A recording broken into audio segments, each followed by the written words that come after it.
What up, y'all? You know who it is, your boy Jaded Kiss, you know what I mean? Right now with Christian. Shout out to Camden, New Jersey, all my niggas out there. Let's get right into it. Yeah! BTBTV. Christian, man. Yo, born, let's get him, man. Yeah. Yeah, never off plan. Used to get busy with them guns in my hand. 4 or 5 or a black 9 with a grand in my pocket and beef cool as a fan. BTBTV, we are not playing. Y'all just talk, we back it up and down. Sideways, F what y'all saying. We Kyrie and Kanye. This a boss talk, so you clowns should just fly away. Yeah, hop on the bridge, throw your frame off the highway. This not a game, this is business, this my way. Real talk, your opinion is nothing to us. We gon' stay on chill, long as y'all don't violate. But it's not fair. We could be cool or your worst nightmare. We the best, I swear. And you could be my friend or enemy, I don't care. And you better beware. Cause we coming for the whole pie and we don't share. No, it just ain't fair. But we the best, I swear. We the best, I stay up in the mix. A project politics, my mood kinda sick. Name well known from the hood to the sticks. 100 on the highway, flying so fast, burn the gears when I shift. Some people kick dirt on your name when shoes you gave. Broke your back for and they got the nerve to play you. Kick raps door off, pushed and shoved my way through. Bum rush the kitchen, put my floor up on the menu. The jealousy be hitting up in jokes. That's why I stay serious like David Banner turned in the Hulk in pure form like the Pope. Haters get infrared beams with the scope, so run and get ghosts. We fight good, boxed in like Floyd on the ropes. I'm the great black hope. Now we the team and they know it coast to coast and it just ain't fair. We could be cool or your worst nightmare. We the best, I swear. And you could be my friend or enemy, I don't care. And you better beware. Cause we coming for the whole pie and we don't share. No, it just ain't fair. We the best, if you with us, put your lighters in the air. No, it just ain't fair. BTBTV. Just ain't fair, man.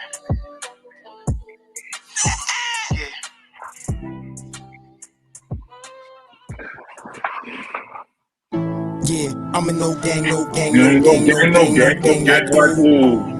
What's all this commotion? Grown men got like females, ooh. Make king moves, ain't gon' lose. Mama ain't raised no fool. I'm my own gang, do my own thing. I'm my own man, nah, I ain't you. Cuz just hit me on the line, say he up in the city, said Nick come through. He from Philadelphia, they known as Philadelphia. They the fam, nothing new. I ain't got too much emotion to feel in for those trying to mess up my mood. From a place with a beef on fire, camping east side. Ain't nothing new. Remember nights when we used to do crime. We dropped dimes on all we knew. If we got caught, we did not rap. We'd rather lay flat before we ever told. Cause loyalty still mean a lot to me, even though places on earth is a zoo. Think politics and presidents is gonna save them. And I think God ain't like you. We just multiply, we don't die. We done seen war and survive. And we done got bored with the vibe. But gang, all y'all tough, yeah, ride. We ain't trying to run, we outside. If you ain't king, don't pay us, don't mind. Cause we do not recognize dudes who are faking. We militant, we don't play online. I'm a no gang, like, ooh. Yo, guy in the streets, yo, come on in, bro. Something's wrong with your, yeah, man, something's wrong. You gotta connect your mic and stuff, God. But yo, first of all, let's say peace to the 5% nation of guys and nerfs. Salaam alaikum, alhamdulillah, rahmatullah, all the true Muslim brothers and sisters out there. This is the King, New Jersey. This is BTBTV, where we bully the bullies. I'm your honorable host, born divine almighty Allah. Yo, first of all, let me say something, man. Shout out to all my subscribers, all my followers. Everybody been rocking me from day one. I know I've been slacking up in my macking lately, but you know, things been going on. But I had to say something because I had James Antney Bimmy. I interviewed him 2 times on my show, and I always give him the benefit of doubt. So I'm not gonna stop giving him the benefit of doubt right now. The first thing I want to know is, Why did it take them so long?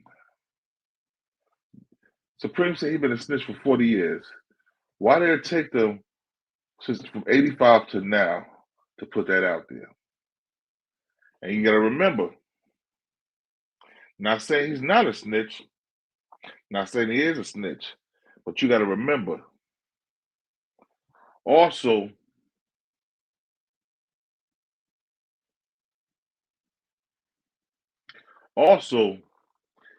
when Supreme came home in the 80s, in the 90s, early 2000s, you know what I'm saying, early 2000s, he was still hanging with Bimmy. Him and Bimmy was around each other an awful lot. So if you knew he was a confidential informant then, why didn't you say that about it then? Why were you still hanging with him? Where I'm from, we call that protecting your rat. Since he was your homeboy all them years, you felt you had to protect him. You was counting on your pet rat if he was a rat. And if you cut on a pet rat, that rat flees or jump off him onto you. And what that make you? The same thing. A rat. So let me see something. Hold on. Pause up. Let me call the guy. Let's see what we doing, man, because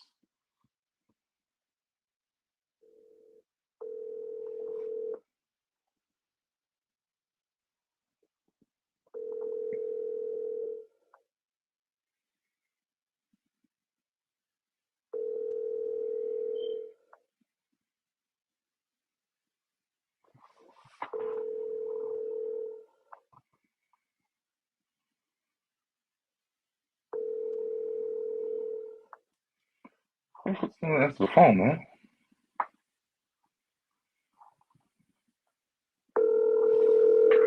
Yo, parts up, y'all. Trying to get the guy up here because he coming in on this panel. Now. I don't know what the guy. What's wrong with your phone, right? I don't know what's going on with this shit, man. I keep hitting the camera and everything else, man. You got to hit the camera and hit the mic. I did. Oh, know what you do, guy? Turn your phone off and turn it back on. And then hit the link.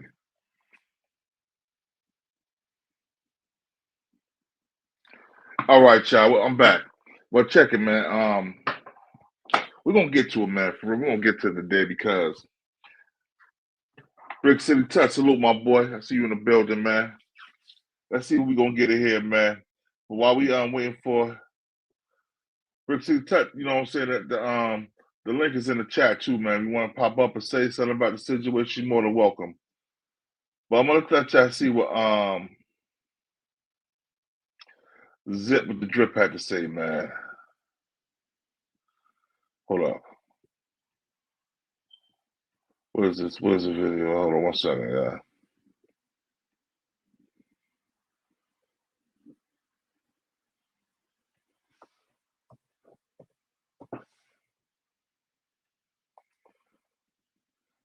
Let y'all see what he had to say. Let y'all hear what he had to say. Because he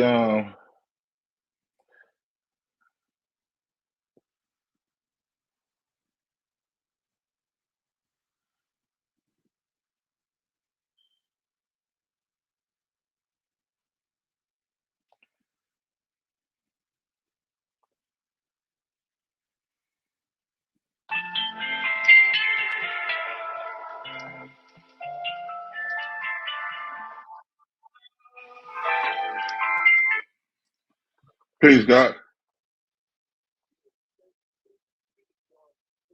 Huh? I don't know what the fuck is going on with this other phone. I'm trying to check on the thing, man. Hold on. Shut my phone off.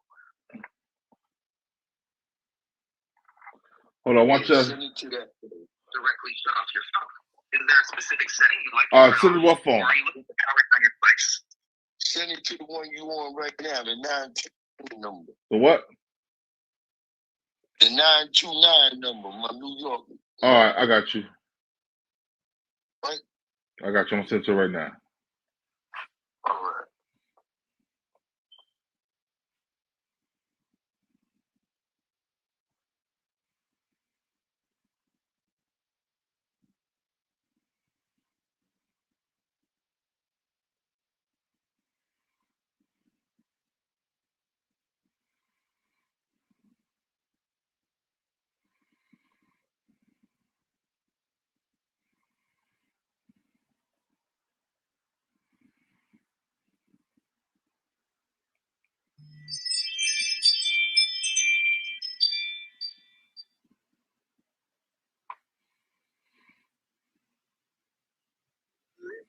There we go, yeah.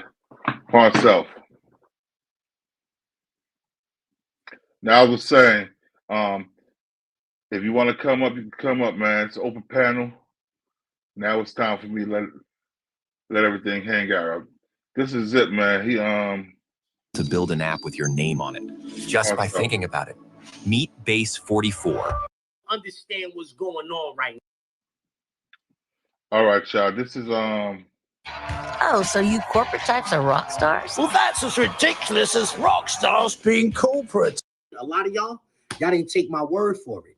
A lot of y'all didn't take my word for it. I've been waiting for this day to come, you heard? Because today is October 15th, 2025. And if you go to Supreme Nephew, Gerald Prince Miller, the one that just gave back all that time and came home, if you go to his page, you will see that they was releasing a documentary today called The Supreme Truth. Yeah, it costs a couple dollars. You ain't gonna be able to watch it for free. They want a couple dollars. So if I was you, I would go spend your money for it, you heard? I spent my money on it just to get this part right here. Just to get this part right here. You know, he goes away on charges. I'm in now, boy. Peace to the He guy. had been arrested and prosecuted based on a search of a premises that he was in. These were dirty cops who were working with a dirty, lying CI. Sergeant Forster and Myron Cherry both lied under oath just to try to arrest me. James Bimmy Antney has been a CI for over 40 years. Bimmy is the CI described in this search warrant affidavit and lies that two people were kidnapped and beaten in near death. It was a lie. Hold up. I'm going to play that again because maybe y'all don't understand what's going on right now. If you go to Gerald Prince Miller page right now, they said it was a documentary dropping on October 15th, 2025. I spent my money on that. And look what I found, y'all. And, you know, he goes away on conspiracy charges. He had been arrested and prosecuted based on a search of a premises that he was in. These were dirty cops who were working with a dirty, lying CI. Sergeant Forster and Myron Cherry both lied under oath just to try to arrest me. James Bimmy Antney has been a CI for over 40 years. Bimmy is the CI they described in this search warrant affidavit and lies that two people were kidnapped and beaten in near death.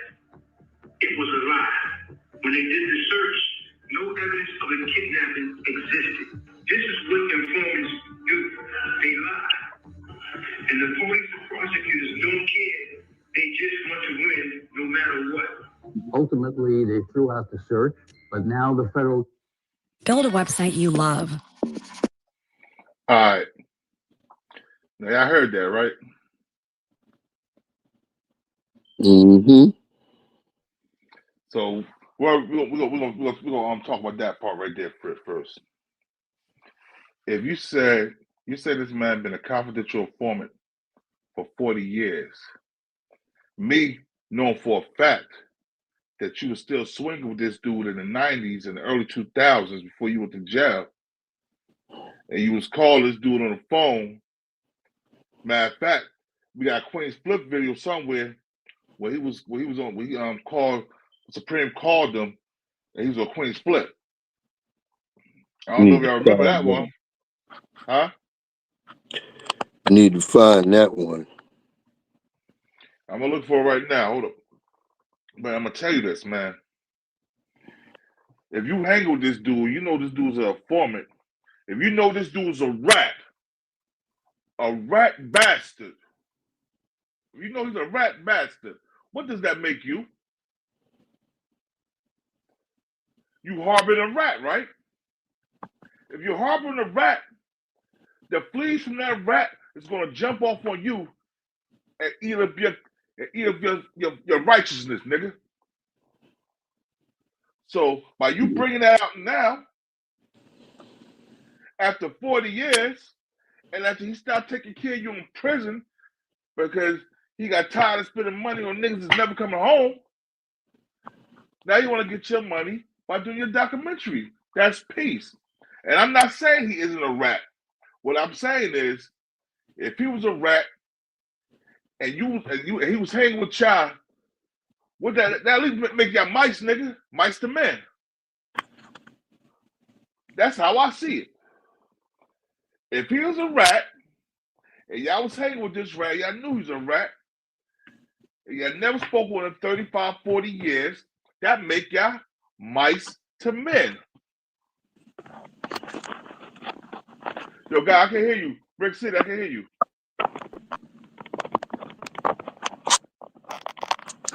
Hold Yo, on. Tut, I can hear you. Who you can't hear? Tut, I can hear you. I can hear Tut. I can hear Tut. Yo, Tut, you gotta put your microphone on.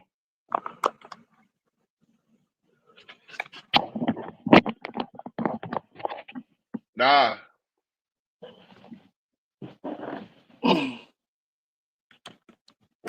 Now, all right. Talk. Turn your volume up. Turn your volume up. I can't hear you.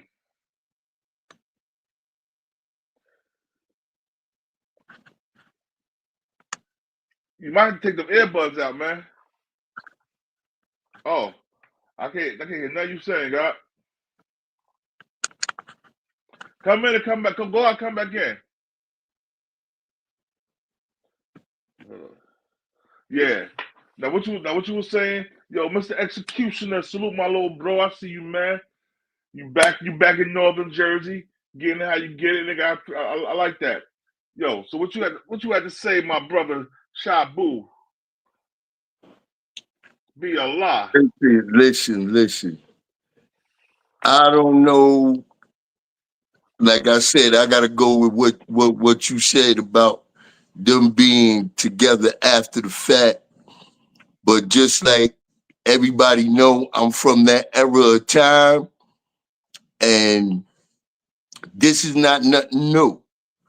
Rather, they waited 40 years, which I think was a very calculating move on their behalf, for the simple fact that now they getting a chance to tell the true story as far as from the aspect of the Supreme Team and what is involved in with Bimmy.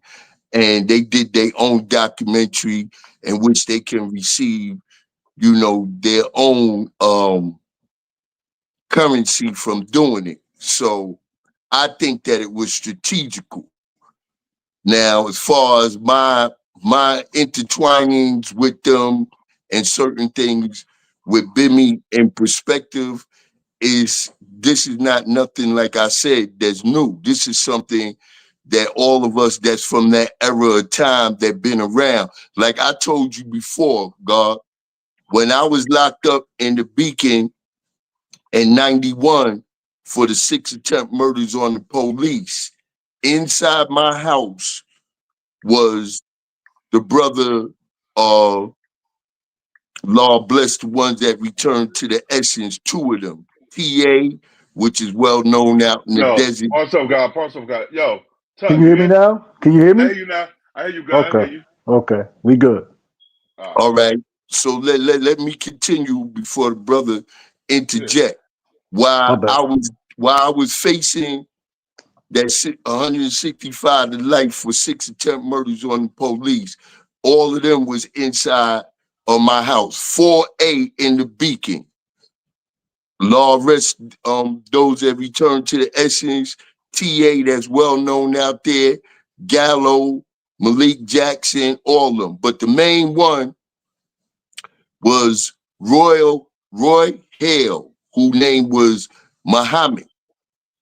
Muhammad took me up to his cell. Remember, it all started with the 4 murders on the Colombians. They was on the island, I think, for maybe over 30-something months. But he took me up to his cell and personally showed me that same indictment in which Prince and all of them was on, and it was 18 names on that indictment. Only 9 people went to jail. But I'm going to say it like I said it on my channel before, God in them streets. I seen Bimmy and Black just name on there. Now, whether I'm going to say that they was snitching at that time, I can't say that because I don't know how they came off of that indictment and the other 9 individuals that went away for that charge. But I seen both of their names on that indictment. So like I said, Born, from our era of time, this is not nothing new. And again, I'm going with whether Preem waited 40 years or however long that they want to say to put that out there, that's not true. Because just like Zip said, Green Eye Born said it when he said Bimmy been snitching since 1995. He said no, 1985. People got to realize that Preem, that specific case that Preem is talking about is when Preem got the 9 to life. And he came back home based on they was going in the crib. Because, like I said, I don't know what Bimmy was doing out there, what might have got him caught up in the mix or whatever. But the foundation of that, which you just played, was that they came to the crib because he said that 2 people were kidnapped and inside the crib. Now, anybody that know anything about all the right, street. all right, hold on. Let me ask you a question. I'm going to cut you off. How do they know that Bimmy's the one that said 2 people was inside the crib kidnapped? Ain't no paperwork showing that. See, there we go once again. I mean, it was just like I said for the longest, and I'm not riding nobody. I just sit back and analyze what people say, and I go according to the paperwork, you know, and it all really started real hard body with Zip producing. Hold up. And that paperwork was not right exactly as Zip produced, bro. Hold up, but that wasn't paperwork on that Supreme situation. From what I'm understanding, that was the paperwork on the Big Nose Troy cat. Yeah. So yeah, that's a different paperwork. Those is two entirely different cases. But like I stated, you know, I know law very well, and when I sit there and see individuals pull up paperwork, I could tell whether the paperwork is authentic. And on top of that, Holmes had already, he said when he got up on Gully that I signed the affidavit before he even heard anything about what Zip was saying, and he put himself in it because, like he said, when the police stopped me and I was coming out the house, I told the police I was just doing music. He did a lot that put himself in the mix of that. And now what I'm going by is, like I told you, Born, you know, it wasn't even word is born out there. It was word to Preem back then. That's how serious that had gotten, because even though at that time, a lot of individuals still associate him and them with being 5%ers, but a lot of individuals don't know that when Preem went into the drug game, he put his flag down, because one thing that we did not do, and ever since we got knowledge back in those days, was participate in selling dope. Parcel, God. Don't mean to cut you off. But Parcel, we all had knowledge of stuff all our life, most of us, that we sold drugs, God. We robbed niggas. We shot niggas. We did what we did. We had to put food on our table. Hold up. Let me say this though. Let me say this though. I'm not a 5%er, but Born, what you got to realize, you Jersey side, he New York, totally different. And the whole thing that I'm saying is to it, you right, Born. But the thing was, ever since I came into the nation in the mid-70s, you know what I'm saying? Dope was outlawed. You know what I'm saying? That was outlawed. I never sold dope, period. Right. I never sold dope. I sold dope crack. I sold dope crack. Right. So the crack era was a whole thing that was new to us, because really we dealing from us young brothers, because I got this when I was 14. I could have got it when I was 11 in 1973, but I didn't accept it not until 1976 at the age of 14, in which I learned 120 that same year. So from the mid 70s all the way up to 1985 into the crack era hit, brothers was more, you know, that's when the nation was the nation. Once the drug thing came about, it was a different, but like I said, us being young growing up, there was two things that was outlawed. It was the selling the dope, and I'll take you even back to Freddie Myers. Freddie Myers was a 5%er. He was the first one that went to the father, you know what I'm saying, and told the father that he was getting ready to get in the dope game, so therefore he took his flag off.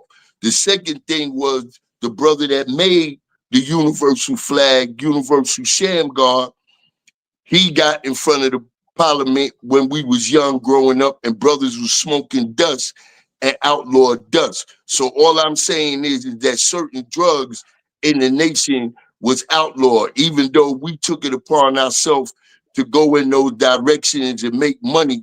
It had nothing to do with the foundations of our teachings.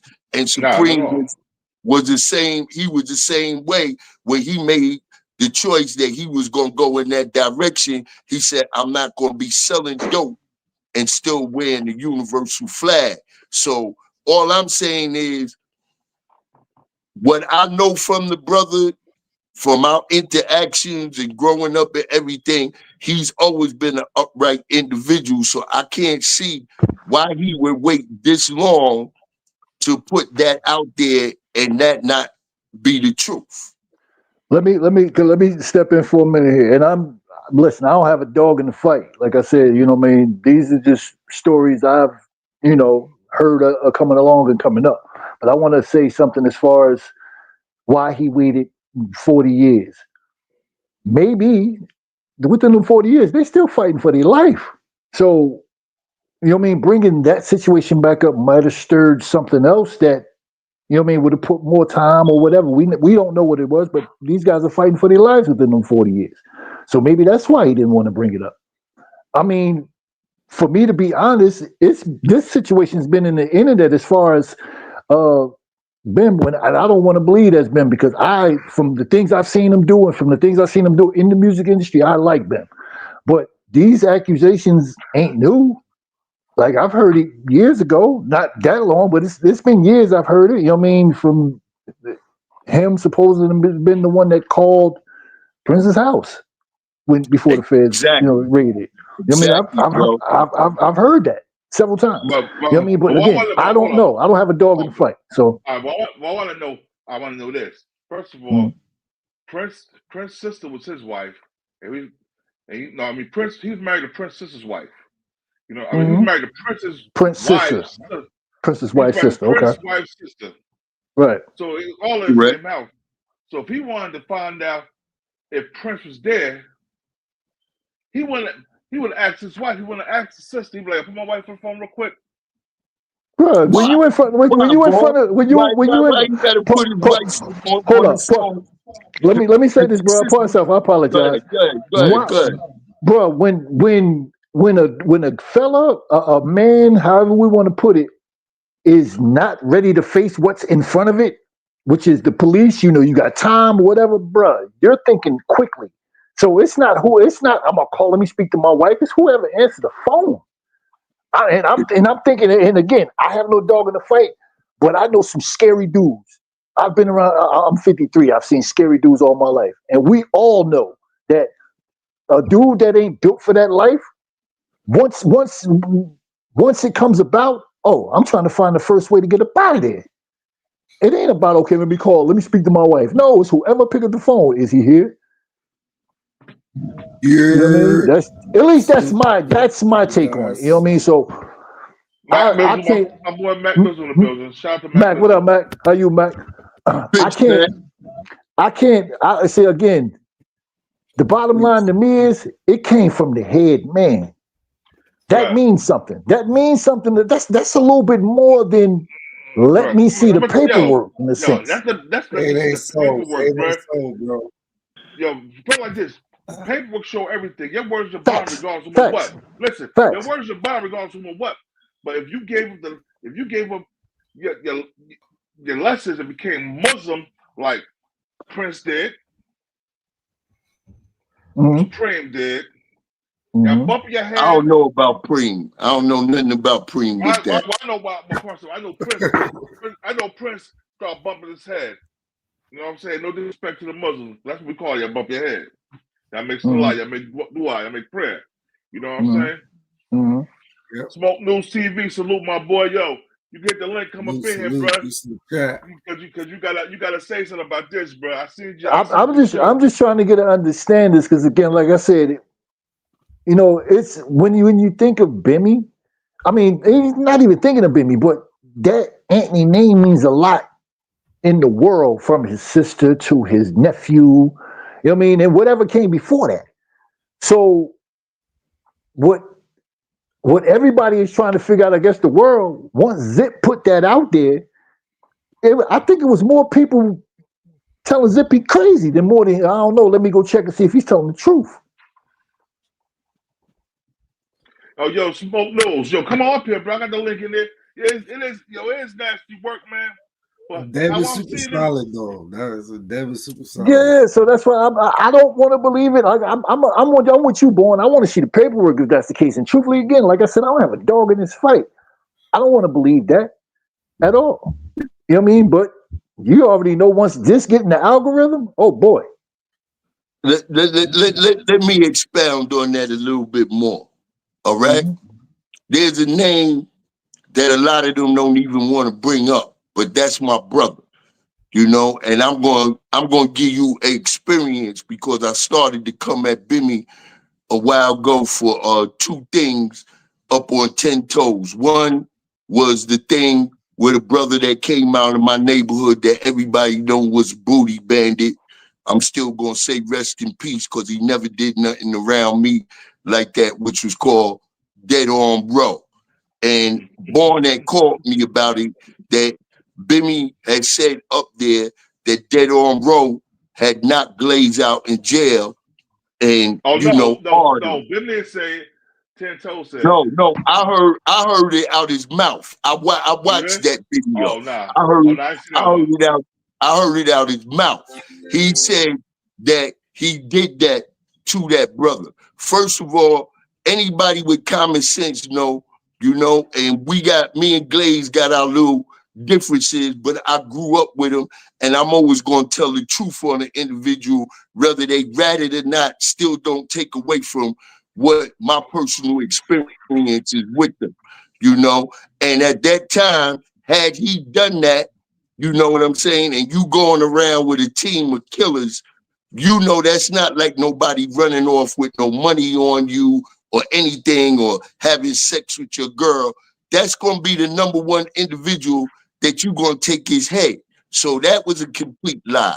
The second thing, in that same video, he made a statement as to nobody been in my pockets. And once again, I'm going to take it back to the brother Righteous that was the number one hitter at that time. And he was on the run with us out in East New York. And me and him was coming down Euclid Avenue headed towards Cypress Hill Projects. And we passed at Belmont and we seen somebody like in a 600. So the car looked good. The car pulled over at the store right on the corner of Belmont and Euclid. And when we looked back, Bimmy hopped out the car. I didn't know Bimmy like that at that time. But my man Righteous said, oh, that's Bimmy. So he doubled back. Another thing, Righteous was the head of security at that time. At that time, he was making $10,000 a week. At that time, that's when they had just picked Supreme up. So Cats wasn't honoring that. So he stepped to Bim and said to Bim, like, yo, what's going on? I've been calling you. What's up with my money? He was like, yo, I don't know what's been going on, right? Or whatever. Peace, God. But I got this for you right now. And the reason why I say that, because Bimmy said in that same video, yo, ain't nobody ever went in my pockets, or nobody ain't ever did this, that, and the third. You could go up on my YouTube page, and I said this before. And he pulled out $1,600, gave it to Righteous, and said, call me. I'm gonna make sure you get straight. This ain't like everybody's saying, this ain't nothing personal, but the truth is the truth. You can't evade the truth. I'm not gonna stand up for nobody. Hold on. Let me ask you a question. You said he went in his pockets, or Bimmy came out and gave him the money? Bimmy came out and gave him the money. He came out and gave him the money. Nobody go in his pockets. Nobody go in his right. pockets. But he was making a statement as to that in another way by saying, like, nobody extorted me, or nobody could just roll up on me and get any money from me. You know, but at that time he knew what my brother was about. So that was a way for him to get out of that situation at that moment, by going in his pocket and giving him what he had in his pocket, and told him to call me later. I'm gonna make sure that you go back to getting that 10 G's. That never happened anyway. But I mean, individuals could stand on what they stand on, but I'm gonna stand on what I stand on. Like I said, I'm not saying he's not a rat. He got some. It's a lot of ratted situations going, a lot of ratatouille situations going on. But what I am gonna say is, it's a lot of niggas that was in that Supreme team. You know what I'm saying? They're told, and they put all the other niggas out there told. Why they never put Bimmy out? Say a bit when Bimmy told. All the other niggas that told, they out there. They was out there. Who's maybe Bimmy was the star witness. Who's that? Who you can say or else they told on them? I'll tell you right now. I'll go right now. Hold on. I'll find it right now for you. I don't know them people, so I don't got a dog in that fight. But it's crazy. Mac, I'm with you, Mac. You know what I mean? You know what I mean? It's damn. I don't know what to say. Like, again, once something like this get in the algorithm, oh God, it goes crazy. But been in the algorithms, it's just that now you got the main person that got on there. And another thing, if that was the case, then why did Nas not put him in the Supreme Team documentary? Why he wasn't in that? True. He wasn't in there for no reason. It also goes back to the party. Goes back to, remember, that was also in the algorithm heavy. Why he wasn't at Prince party? Yo, I'm gonna tell you the part to that one too. And like I said, I'm not one of them cats that get up there capping, because when it first went down up on my channel, I got a call from my people out there in the desert, and they told me to fall back off a homie with the situation, and that's what I did. But for my resources, Dad was supposed to host that party. You understand? But what was said to me was that Prince said, in order for Bimmy to show up, Bimmy got to give him $50,000. So neither one of them show for that party. Okay. Whoa, shit. That answers a lot of questions. Damn. 50 bad. Remember another part, right? That Prince only did one interview, and in the interview they asked him about Bimmy, and he kind of sideswiped it. He went around it, right? So why would Prince not reveal it right then and there and wait? Because they was waiting to put this out, which was an intelligent idea. Why did he didn't need to run around the VAD and none of these other platforms and get a little $10,000 when they could put out the true story, you know, the $9.99. They make all that money themselves. Do that. That's $1 million right then and there. So in my book, they did it the right way. All right. Now, I want y'all to see something real quick. Hold on. Okay. Hold on. I want y'all to see something. I can't remember the other guy's name that read it, but I found the video. Hold on 1 second. I know the other inside story to that, and I'm gonna put the brother out there to a certain extent, but certain things I'm not gonna fully say. Now you have to put it right because I'm gonna play it right now. Okay, play it. Was described by authorities as a remorseless drug lord with significant ties to hip-hop and Hollywood. Although Supreme is now being the person allegedly responsible for ordering the shooting of rapper 50 Cent, he also had a long and storied career as one of New York's most feared drug kingpins. Supreme would lead a violent drug crew known as the Supreme Team. The Supreme Team operated like a Fortune 500 company, working around the clock, serving customers 24 hours, like McDonald's. They would also patrol the projects in bulletproof vests and cars in order to make sure that business was running smoothly. And business was great. At their peak, the Supreme Team was pulling in the equivalent of $500,000 per day. They also believed in playing as hard as they worked. The Supreme Team wouldn't hesitate to stunt with their drug money.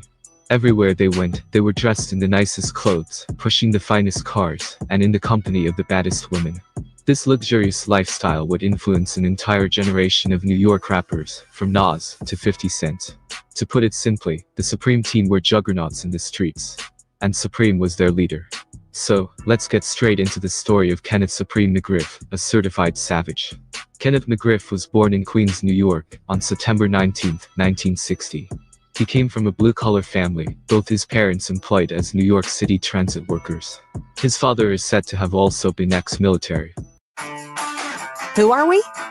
Well, we're creators, delivering a full spectrum of marketing communication. The family lived in a part of town known as South Jamaica, a predominantly black working-class neighborhood. Supreme was fortunate, however. He grew up during the pre-crack era, before crack and the war on drugs systematically destroyed the black family across much of urban America. That's to say that, like many other gangsters from... Alright, y'all. Now we listen to them talking about it. They're about to bring up some stuff. I want everybody. I gotta say something in between because I don't want them to try to take no copyright strike or nothing. So you know what I mean? So there we go. We're going back.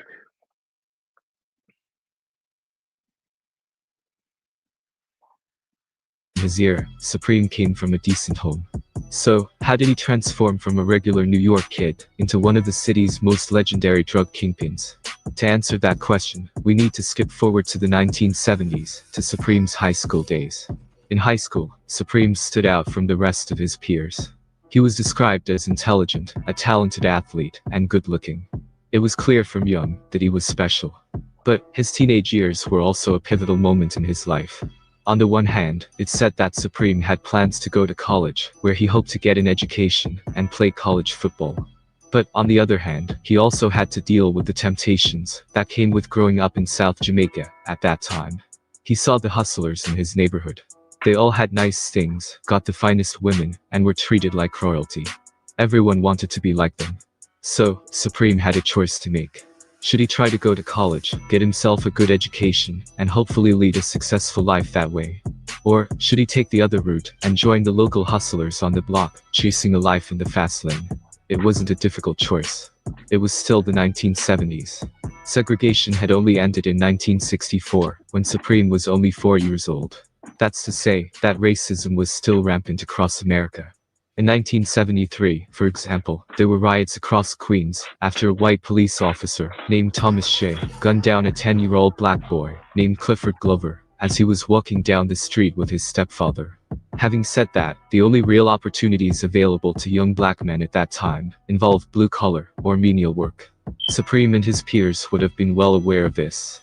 They had grown up watching their parents break their backs in order to provide just the basics.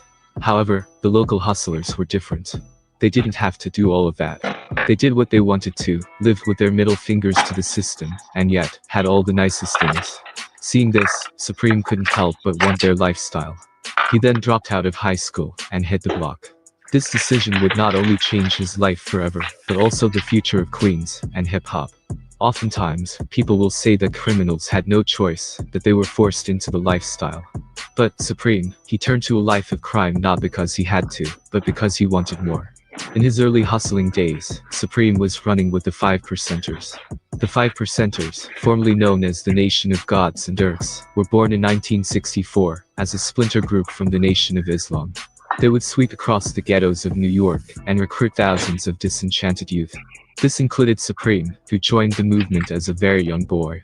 They were also the ones who gave him his now infamous nickname, Supreme. The 5%ers are an interesting group. They believe that only 5% of the world's population are enlightened to the truth, while 85% are ignorant, and the remaining 10% use that ignorance to oppress the masses. While many members use the teachings to live righteously, a small subset use the movement as a shield for their criminal activities. These criminal 5%ers would become a serious force throughout the streets and jails of New York. They would also heavily influence Supreme. But the 5%ers weren't the only gang on the block. During the 1970s, there were multiple gangs operating across Queens. One of those other gangs was the Seven Crowns. The Seven Crowns was one of the biggest street gangs in all of New York. Pause stuff, y'all. Let me clear what he's saying up. The 5% Nation had never been a gang. The 5% Nation of Gods and Earths have never been a gang. We always been a righteous brothers that taught the babies. Now the Seven Crowns, there was a lot of 5% a part of Seven Crowns too. So, you know what I mean? Yo, hold up. Seven Crowns was a gang and they became 5%ers. All the gangs in New York, besides the Zulu Nation, which was Black Spades, they became the Zulu Nation, and practically all the other gangs, especially the black gangs, we all became 5%ers. Sure did. That's what I was saying. They was the 5%. They 5% was a part of the Seven Crowns. You know what I'm saying? The Seven Crowns derived from the 5%ers, basically. It was like you said, man. You old as hell, nigga. You got it. Right. He was born in 60. I was born in 62. So, you know, yeah. Yeah. All right, Pop.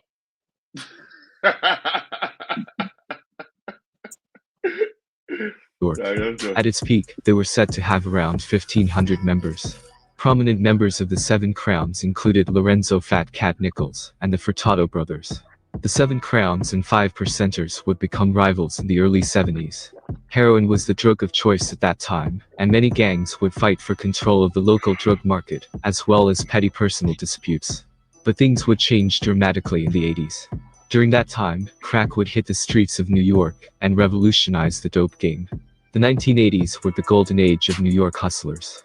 The reason why many now legendary drug crews were created during this time was because everyone was trying to capitalize on the new gold rush that crack had created. New York Times columnist Jim Dwyer now refers to the late 80s crack trade as outlaw capitalism. People were just making a lot of money and people were... Hold on. Let's get through all that.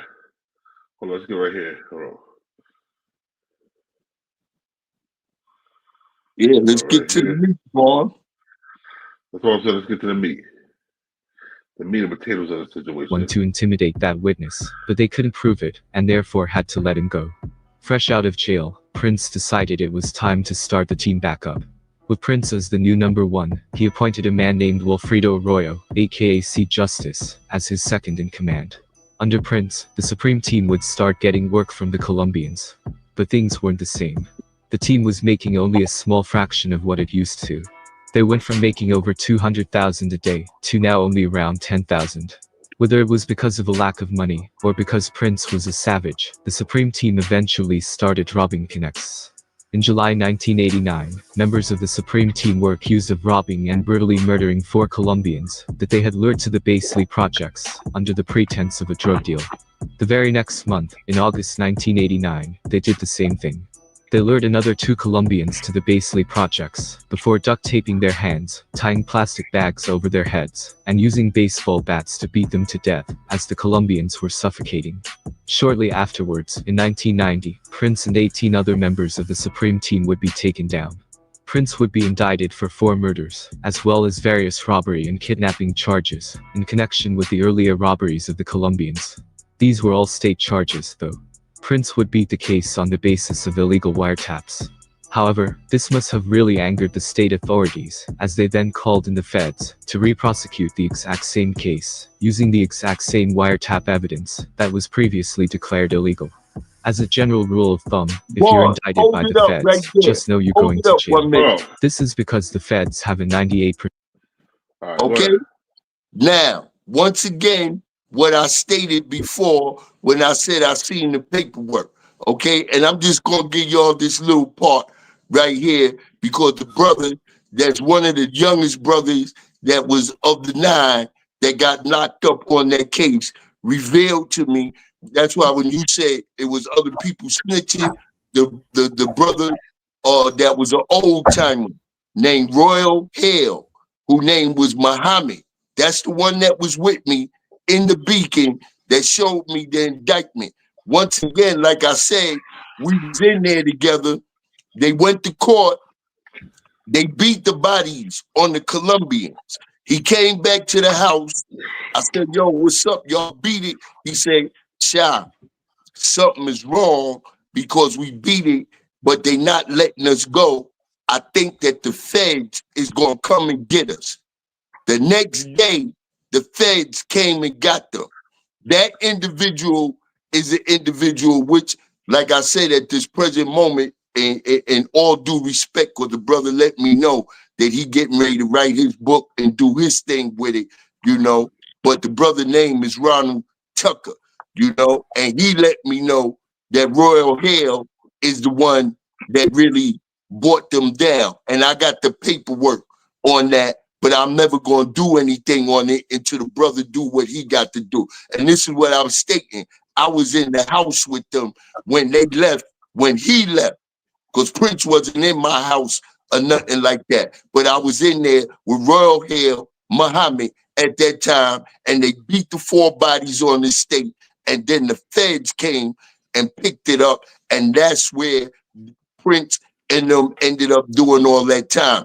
Once again, I did another joint on there breaking down all of the individuals that was involved, the amount of time that they got, and everything else. So he was the only other one that I know anything about, and that brother had to let me know and sent me the paperwork on that. But I'm gonna let you continue with it because I want to see where other individuals, there was other individuals that was telling in this particular documentary, but they wasn't, you know, like that. You right, because I know who you talking about. You can continue, Bon. Conviction rate. Despite using evidence previously declared illegal, the feds were successful, and Prince was convicted under RICO and drug charges, and sentenced to 6 life sentences, plus an additional 20 years. However, he was acquitted of the murder charges. So, by 1993, Prince's run in the streets was officially over. However, in February of 1993, Supreme would be released on parole, after serving nearly 8 years on that kingpin charge. But, while he was in prison, Supreme had done a lot of thinking. Over 100 members of the Supreme team had been arrested and sent to jail at that point. Sitting alone in that cold jail cell, Supreme realized that the drug game was a dead end. He then had a vision of something different. He wanted to go legit. Like many prisoners, Supreme spent much of his time in prison, reading books, especially books by Donald Goines. He dreamed of getting out and getting into the entertainment industry, where he hoped to make movie adaptations of those Donald Goines books. However, there was an even bigger opportunity in the entertainment industry at that time, an opportunity perfectly suited for someone like Supreme, a respected kingpin from Queens. That opportunity was hip-hop. The 90s are often said to have been the golden age of hip-hop, and New York was considered the epicenter. Queens had also been a dominating force, as many rappers, including LL Cool J and Run DMC, would come out of the neighborhood. These Queens rappers were also well aware of who Supreme was, because, as previously mentioned, he had hired many of them to perform at Supreme team parties. Hip-hop would allow Supreme to go legit, and potentially make even more money than he ever did on the streets. So, shortly after being released from prison in 1993, Supreme would hook up with a young DJ, known as DJ Irv. Supreme was a washed-up drug kingpin, looking for a way into the entertainment industry. DJ Irv, on the other hand, wanted the street credibility that would come with associating with one of New York's most notorious drug dealers. With Supreme behind him, DJ Irv then formed the record label, Murder Inc. He would also rebrand himself, now calling himself Irv Gotti. Murder Inc. would slowly become a powerhouse in New York hip-hop, later adding acts such as Ja Rule and Ashanti. Supreme had also started bringing his movie visions to life. He had started making soundtracks based on Donald Goines' books, and would also make a movie adaptation of the book, Crime Partners. It's said that Supreme funded the movie through a combination of drug money, as well as legal money that he got from Irv Gotti. Crime Partners would feature rappers Snoop Dogg and Ice-T, and go on to make around $4 million. Things appeared to be going well for Supreme, and he appeared to be going legit. However, appearances were deceiving. Supreme couldn't stay out of the streets, and it's said that he was secretly moving drugs in New York and Baltimore while working with Murder Inc. This would eventually lead to major problems for both Supreme and Irv Gotti. But first, Supreme would have to deal with a different problem, a problem named E-Moneybags. Eric Smith, aka E-Moneybags, was an infamous gangster turned rapper from Queens. Bags was a member of a gang called the Young Guns, and is a street legend in his own right. Drop a comment if you want a video on him. Like Supreme, Bags was also a street dude, trying to break into the entertainment industry. He saw how much money the rappers were making, and felt like he should be getting paid like them too. The rappers were talking about it, while Bags was actually living it. He was also well known and respected by many rap legends, including Nas, 50 Cent, Tupac, Biggie, Nori, and Prodigy. In this clip, you can see Biggie asking the cameraman if they had heard about E, before Bags appears on screen and starts speaking. You heard about E? You heard about E? You better ask. I'll be underground rough house shit on the niggas. Drop the shit on the man. Oh, underground rough house. Niggas don't know about E. Money bags, firm, baby. Queens in the house, love the same, firm. That's enough. If it ain't rough, it ain't right. You know how I go. Bags was like a young boy to Supreme, being a whole 9 years younger than him. At the same time, however, Bags wasn't going to let Supreme son him. In a recent interview with Vlad TV, G-Unit rapper Tony Yayo said that there were only 4 people in all of Queens who didn't fear Supreme. And Bags was one of them. This then created a problem, after Bags felt that Supreme had disrespected him, after refusing to return money that Bags had used to purchase a car. The story goes that Bags had given money to one of Supreme's associates to buy a car off of him. Bags then later changed his mind and said, "I don't want the car anymore, give me my money back." However, Supreme told his associate to say no, "We're not giving you a refund." Bags took this as disrespect, feeling like Supreme had brushed him off, like he wasn't nothing to play with. So, rather than take the disrespect, Bags decided to go to war with. Alright. Let me say something, yo. For Supreme to have so much knowledge of self, this dude did a lot of dumb stuff, yo. Yo, he did a lot of dumb shit. I'm just saying, yo. Yo, Supreme is knowledgeable as hell. I know this from first-hand experience, hearing shit, and then being around South Jamaica like that. But yo, he was wise as hell, very intelligent. Why the hell would you put hits on people and then videotape it and keep the videotapes? But yeah, that's crazy too. But I don't think he told her to videotape. I think she just did it just to be doing it herself, and she told him he did it, and he ended up taking it from her and probably never got rid of it. I don't think he told her to do it. I don't think he's that dumb of a criminal. He told her to videotape it. He wanted to watch it. He wanted to see it. That's crazy. If he told her to videotape it, that's crazy.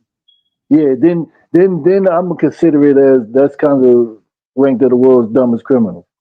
Why would you tell her to videotape it?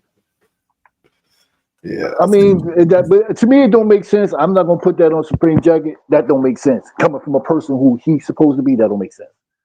Be like, yo, he's about to get hit videotape it. Hell no. There should be no trace that I know anything. He kept the videotapes in his apartment in Boston with his fake IDs. I mean, not Boston, Baltimore. Fake IDs. Now that's Stupid to me, because as soon as that videotape was got in my hand, that's destroyed within the 3 seconds. It's destroyed within the 3 seconds. Videotapes, the fake IDs, what else was there? All of that destroyed. As soon as that videotape got in my hand, it's destroyed. Yeah. Destroyed. I don't need to see it. So Shabu be Allah. Now I'm listening. that's yo. Now you can't. Now let's keep it real. Now you know it's a dummy move right there. I would agree with that. It was like he was trying to go back. With that, but what I would have to say to that is, once again, we talking about the egos that was involved at that time. See, a lot of people is not understanding that whole era, because you had to live in that era to understand that era. During that time, not are we just getting money like we never got before or knew anything about. And that was the difference between Harlem. I'm not going to say Queens, because Queens got kind of a background like Harlem when it comes to the old timers. Like in Queens, you know, you had Pop Freeman, you had Country, you know, they put on Ronnie Bump. Ronnie Bump is the one that put on Fat Cat and Supreme, Tommy Mickens, all them dudes. Well, I can't really say Tommy Mickens, but I definitely know Fat Cat and Preem. And the Quality brothers. Yeah, well, the Qualities, they made their own way. You know, Wall was the youngest out of them, but he also got two older brothers named Pete and Duck. And they made it off weed. Right. So at that time, you got to deal with the era of time. At that time, not only is we getting drug money, but also now, and including myself, because I was going down to Virginia, the Southern Gun World, you know, bringing back multiple guns and everything else. And at that time, the police force was still carrying 38s when we now was getting hold of all this firepower. So you talking about ego, you talking about the situation like they stated with E-money bags and the car and the chick and everything else. And at that time, you know, he thinking like a person that's above the law. Not only do I want this cat hit because my man that everybody loved, Black Just, got killed. Because as you go on in that, hold on. Yeah, hold on. First of all, it was partly his fault that Black Just died. Right. That's what I'm gonna go to. I was stating that when E Moneybag seen him out in the Coliseum and started shooting at him, he was shooting at him because of the situation with the car and everything, and he felt disrespected. But instead, Black Just got hit. Now, the only thing that people felt out on the street was about that is that if Preem would have took him directly to the hospital instead of going back to the projects and getting somebody else to take Black Just to the hospital, that Black Just would have lived. So after that, you know what I'm saying, is all out war in that man's mind. So of course, when the hit was put out at that time, you know, we would have all been thinking like that. I want to see you take this nigga. Now, just like the brother said, something like that you supposed to get rid of immediately. And if y'all want to put it back with that right there, we could go back to them cats from Detroit that was getting all that money. And when they got knocked, you know what I'm saying? They found the brother. So right, so things like that wasn't uncommon. Of course, it was a fatal mistake, because that should have been gotten rid of. That shouldn't have been laying around where they ran up in Baltimore or whatever to find the tape. But I'm just saying the mentality at that time was we was living like we was truly above the law. And it wasn't about it too. And you talk about you want to go legit. Hold on, you say you want to go legit, but you put hits on people, bruh. And you say Well, you I want to go mean, legit. yo, after Black just got killed in that process, it had to be a message sent back after that. You know, it wasn't going to be Black just was just going to be killed, and that was going to go underneath the table. That's like me and you rolling together, and you get killed by mistake. You know what I'm saying? I'm putting a bounty. I'm going to make sure that whoever I think that got anything to do with your death, that they got to die too. So it's a mentality that we talking about right then and there. It was a stupid move, but I'm not going to say that ain't a lot of us that was living in that era of time and living that lifestyle that wasn't thinking, you know, things like that. That when it came about, that individuals make the wrong decision instead of the right decision with that. Right. And I'm gonna say the same thing. Like the statement you just made, Born. Jimmy Henchman was doing it for years, like 10, 12 years, putting hits on people, but still walking through the industry like he's corporate. So it can be done. Definitely be done. All right, y'all. Let's go back to the video. Supreme. One day, on December 11th, 1999, Bags ambushed Supreme as he was coming out of a mall, alongside Black Juss. Bags didn't know Black Juss was in the car, and then proceeded to open fire, trying to kill Supreme. However, Supreme wouldn't be hit. But, a bullet would unintentionally hit Black Juss in the leg, severing a major artery, and causing him to bleed out. Supreme apparently tried shooting back, but his gun jammed. With Black Juss bleeding out, Supreme then rushed him to the hospital, where he ultimately died due to heart failure, caused by the massive blood loss. Long before drill rap ever started in Chicago, Bags would release a song, featuring Prodigy, on which he would talk about the incident. In the music video, he would also have his face covered, because he knew that Supreme had put a price on his head, for killing Black Juss.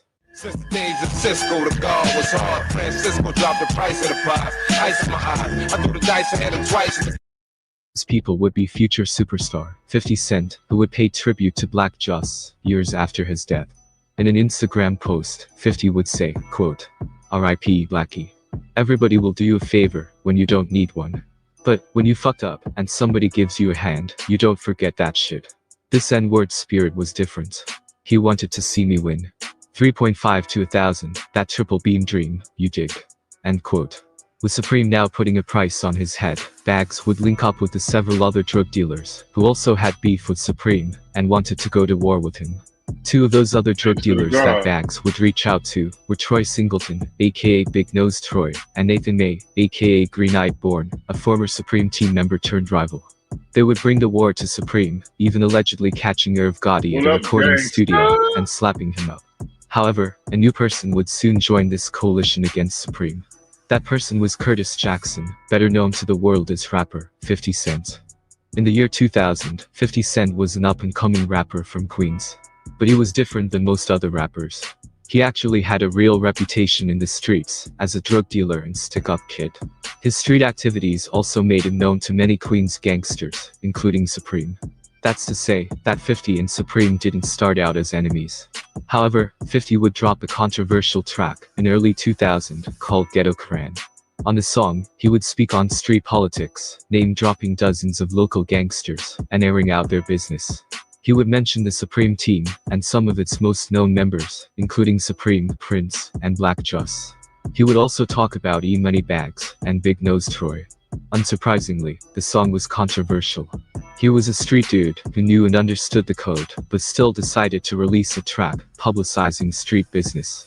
It's said that the song rubbed Supreme the wrong way, and Alright, now, when the song first came out, this is what I'm hearing from all the old heads. When the song first came out, Supreme loved the song, you know what I'm saying? It's the fact, when they started beefing, that's Supreme had a problem with the song. At first, he had a problem with it. Oh, you had a problem at first. You see? I don't know that part. Oh. Yeah. Shabu. I didn't know that. Shabu. I can't hear you. That's your mic. Because everybody said that he used that. He's snitching because he said that did that ghetto crime song. There you go, Shabu. All right. Shabu. Yeah. Now, when that Ghetto Quran came out, that first song, they didn't have a problem with that song at first. No, they didn't. And understand one thing, rest in peace to my man, Black Hand Chaz. At that time, Black Hand Chaz was 50 Cent's manager, you know? But what really happened was that after 50 got shot, they had set it up a meeting to basically squash the beef, but 50 never before showed 50 got up. shot. Before 50 got shot, they set up No, the meeting to squash the beef. I'm saying that along with all of that in the process, you know what I'm saying, that 50 ended up getting shot, and they were supposed to squash that beef, but 50 never showed up to the meeting, because you got Chaz, you know what I'm saying, Lefty, you got Jazz, you got a lot of individuals that was mentioned in that record, including Black Hand Chaz, which they used to call Slim at that time.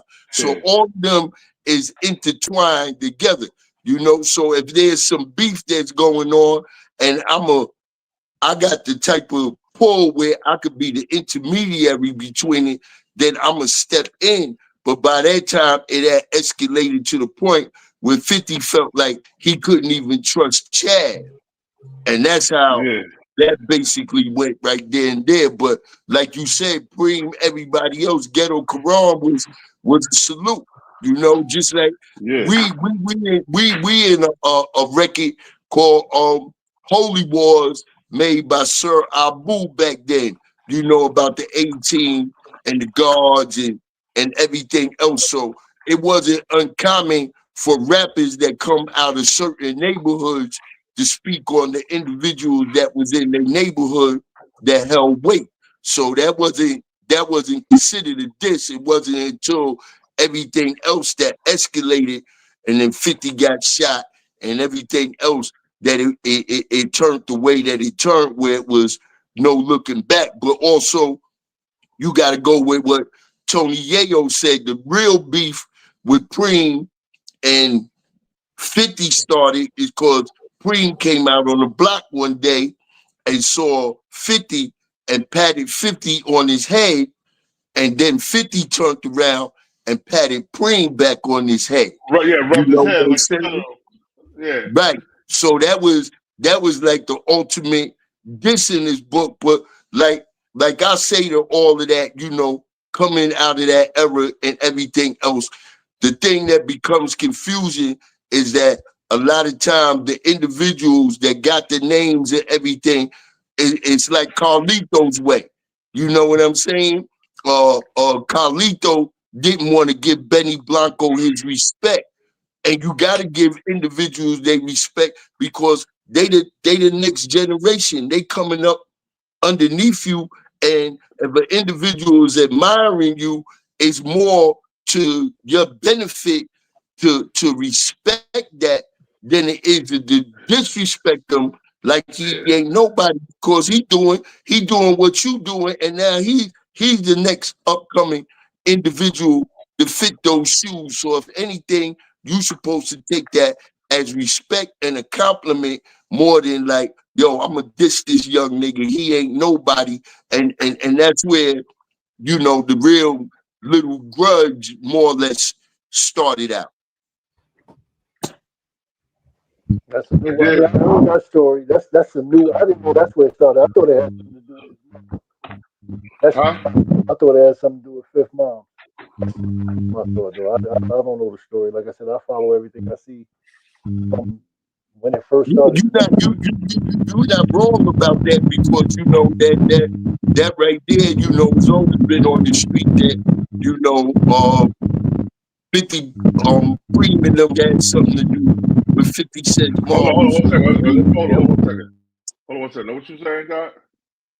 I said that he's not wrong about that. That was always something that was talked about in the street, that Preem and them had something to do with 50 Cent's mother being killed. So, you know, I can't say that that was, you know, everything that made everything go left like it did, because we know all the shit with Ja Rule and him and everything else. So it was an assortment of things that led that whole thing to being a conflict of interest.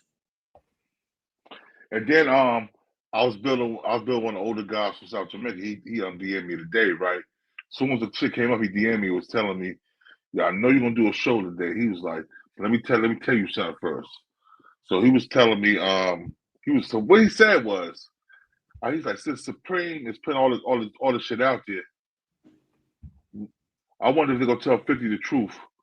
I was like, the truth about what? About who his father is, about what happened to his mother. And he was like, both. Who is 50 dad? Yo, it like this. It was it was between Cream, Fat Cat, and somebody else that was a part of the Supreme team. I can't remember the other guy's name. I think the guy's name was Sutton Son. Wasn't a guy named Sutton Son a part of the Supreme team? Shabu? Nah, I never. If he was, it's a great probability. But like I said, I didn't know all of them dudes directly like that. So I'm not gonna say that it wasn't. But I know a good person of the ones that was in charge. I just didn't, you know. Hold on, know. I'll tell you right now. Hold on. Supreme team members.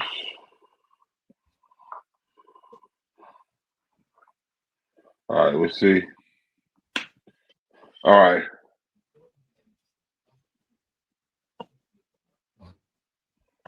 No. All right, here's what here.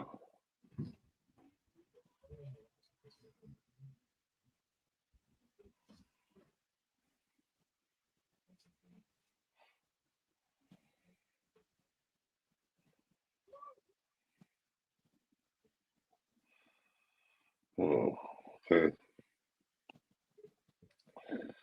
Okay, headquarters Beasley Park, where we go right here.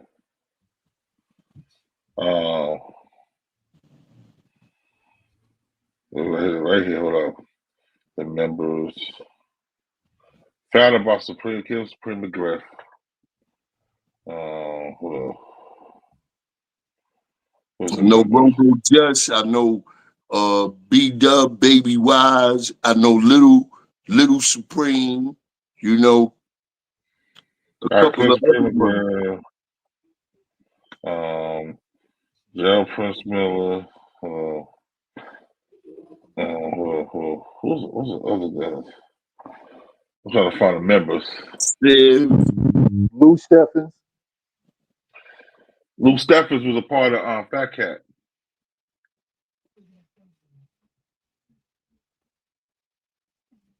Facts. Big facts. Definitely facts.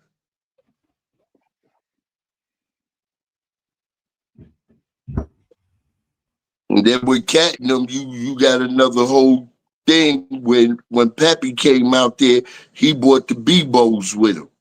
Ruff and all the rest of them dudes, Little India and all them. So all of them had their own little cliques within one big clique. All right, hold on. Here we go right here. The reorganized gang under Miller included Arroyo as the second in command, Hunt as Miller's bodyguard, Ernesto Pinello as head of security, Hal Jimenez and Julio Hernandez as security workers, Tucker and Comas managed retail spots as supervised crews of workers, longtime member David Robinson helped supervise the drug operations and kept records. They get one of their real names. Those are all their government names, just like I told y'all earlier. And I said who Puerto Rican Righteous was, Ernesto Pinella. What I just said to y'all earlier, now that you're reading it, you already see that what I'm talking about. First of all, I ain't no Kappa, and I'm not gonna say nothing that I don't know anything about. You know? That's a fact. I know that already. But I can't remember. It was a guy. His name was what was his name, man? I just said it. What's the name I just said, bro? You said son, Son, yeah, son, yeah. Can't remember the guy's name, bro. Yeah, I ain't familiar with him. I'm not saying he didn't exist. I'm not saying he wasn't a part of it. I'm just saying I don't know him like that, so I can't speak on him. Many people would accuse 50 of being a snitch. Supreme also had another reason to dislike 50. At that time, 50 had already started beefing with Murder Inc. artist, Ja Rule. 50 had gotten into several altercations with Ja. 50's associates had allegedly robbed Ja Rule. There was also a street fight in Atlanta, and 50 would also later be stabbed at a recording studio, after getting into a brawl with the Murder Inc. camp. Murder Inc. would also accuse 50 of being a snitch, after he allegedly filed a protective order against them, following the studio stabbing. It's said that 50 had also developed a grudge against Supreme. In 50's eyes, they were both from the streets of Queens, but, rather than take 50's side in the Murder Inc. beef, Supreme appeared to be supporting Ja Rule, who was an outsider. I'm a nigga Preem in the house. What up, nigga? You know, whole Murder Inc. family in this motherfucker. E-Money Bags had killed Black Joss, and now 50 Cent was shaping up to be a problem for Supreme. So, Supreme had to act. First, he dealt with 50. On May 24, 2000, 50 Cent was sitting in a car, outside of his grandmother's house in South Jamaica, Queens, when a car pulled up beside him, and a man got out of the passenger seat, and shot 50, 9 times in his hand, hip, calf, chest, and face. The man thought to be responsible for pulling the trigger was gangster, Daryl Baum, aka Homo. Homo was Mike Tyson's bodyguard, and would be killed weeks later. 50 Cent would point the finger at Homo on his track, Many Men. Mike Tyson would also dedicate a fight to his fallen friend. I dedicate this fight to my brother, Daryl Baum, who died. I'll be there to see you. I love you with all my heart. After dealing with 50, Supreme would turn his attention to E-Money Bags. On July 16, 2001, Bags was parked in an SUV in front of a house. That's when 4 hit. So now, what we're talking about, right? Now we're saying that Bimmy, he could be a rat. You never know. He could be a rat. I don't know. I don't see no paperwork. He's a rat. But he could be a rat. But hold up. hold up. I'm gonna say something. But born universal truth, right? Yo. But Supreme was a dumb motherfucker. He ain't had nobody had to rattle. The nigga rattled his fucking self. Those are two different situations, though, Born. It's a different situation from what took place in 1985 to send Preem away for that 9 to life. Listen, and what took place later on. Where's that paperwork from that 1985 case? All right, so look, I agree with that too, but let me say this. What if Prince pull out that paperwork stating that Bimmy was the one that called the house?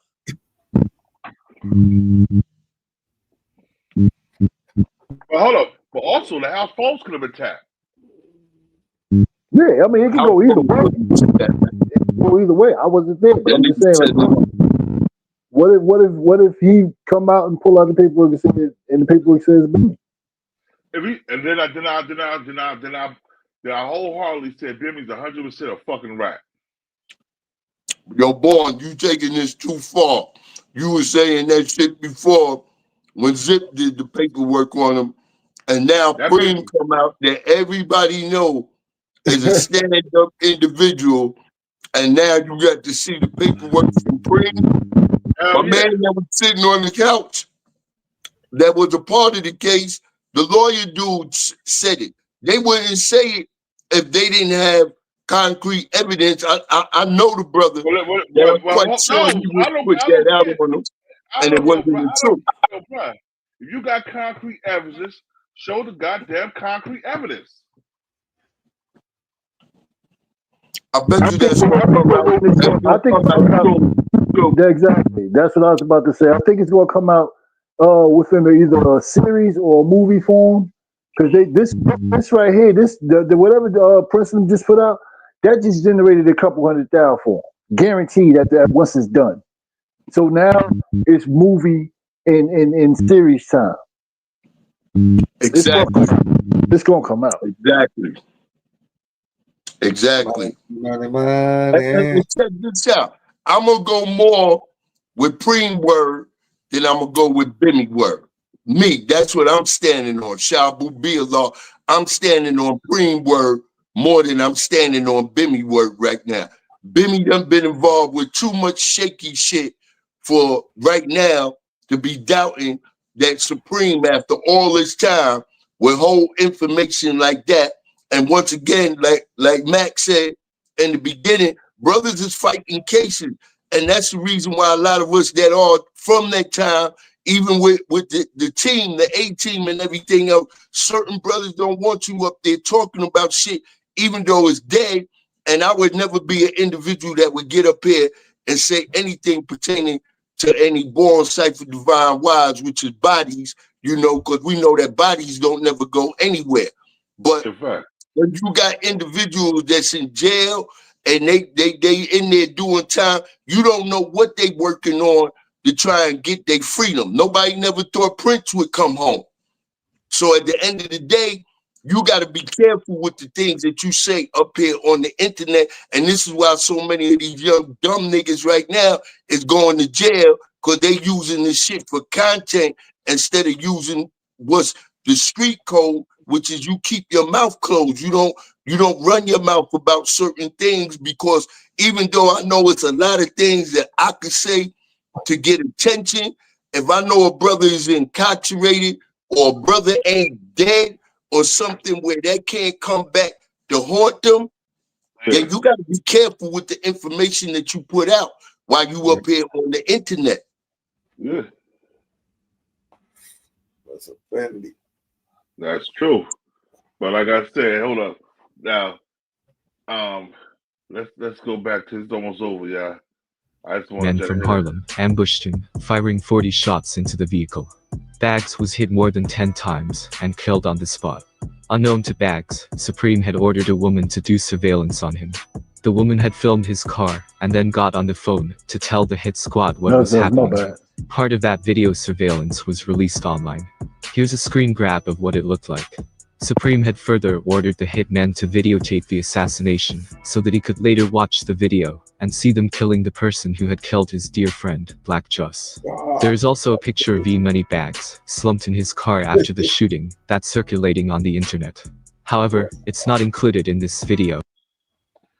Now what was there? Let me say this though, boy, before you go there. Whether it's even true or not, and I'm gonna say this in the Italian way, the boss of all bosses is spoken.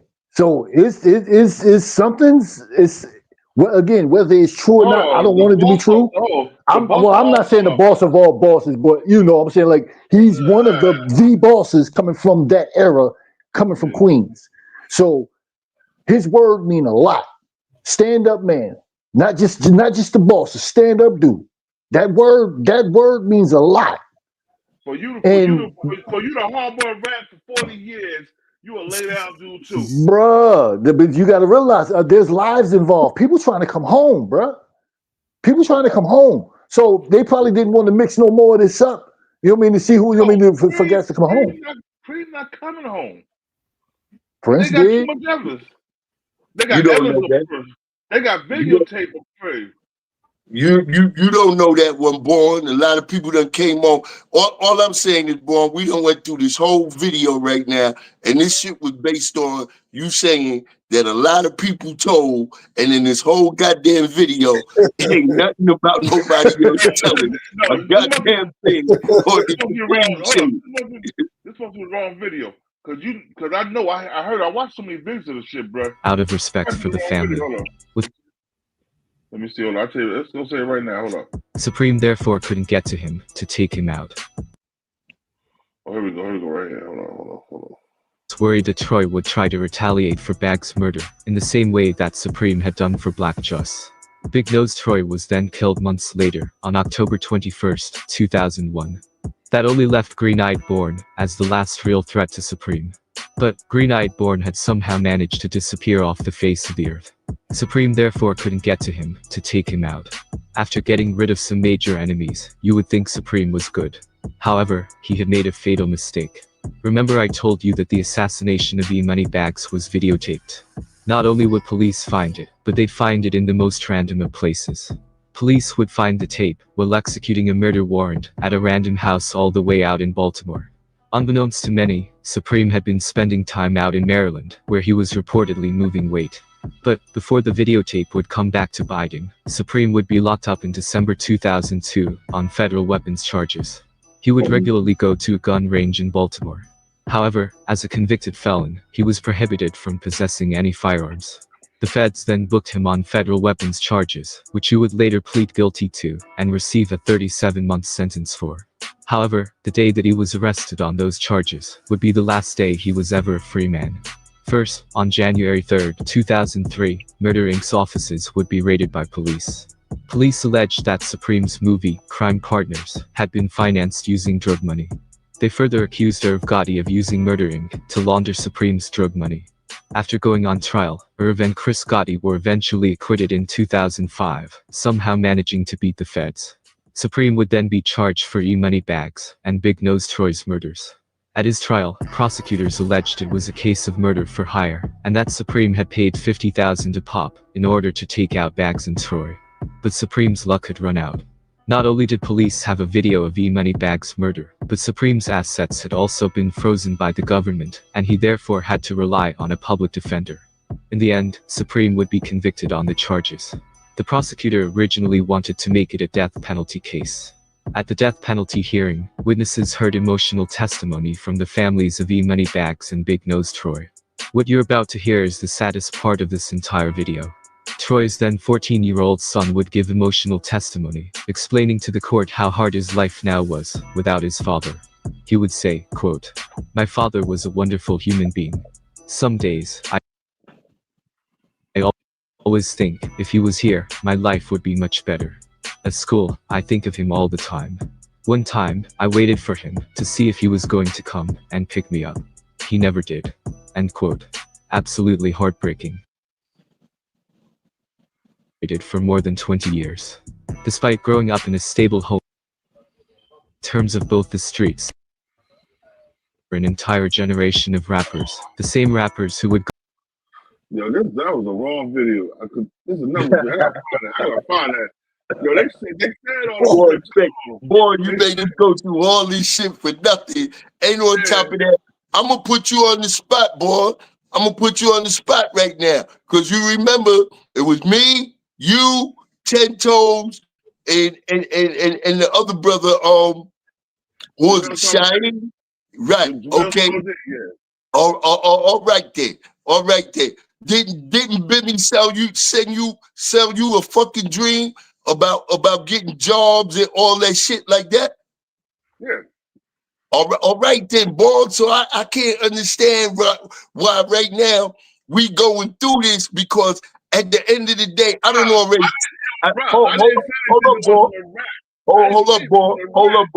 Hold up, 1 minute. I'm gonna let you state your case, boy. I done already talked to my peeps out in Queens, like I told you earlier today. Everybody is stating that Holmes is done. He on the fault, because just like Max said, you know what I'm saying? Everything, if Preem was going to snitch or Preem was going to tell anything, that man would have told that a long time ago. Even though the case is like that, the feds don't give a fuck about no little black gangster in the streets being killed. If he could have plugged them with any connect shit, we even know that El Chapo and all them type of niggas be telling in the long run when they getting ready, when they want to come out of that shit that they in. So all I'm saying is that we dealing with facts. And for that man to come out and say what he said, not a fact. I got to go with that. It's not a fact. It's an opinion till I see the paperwork.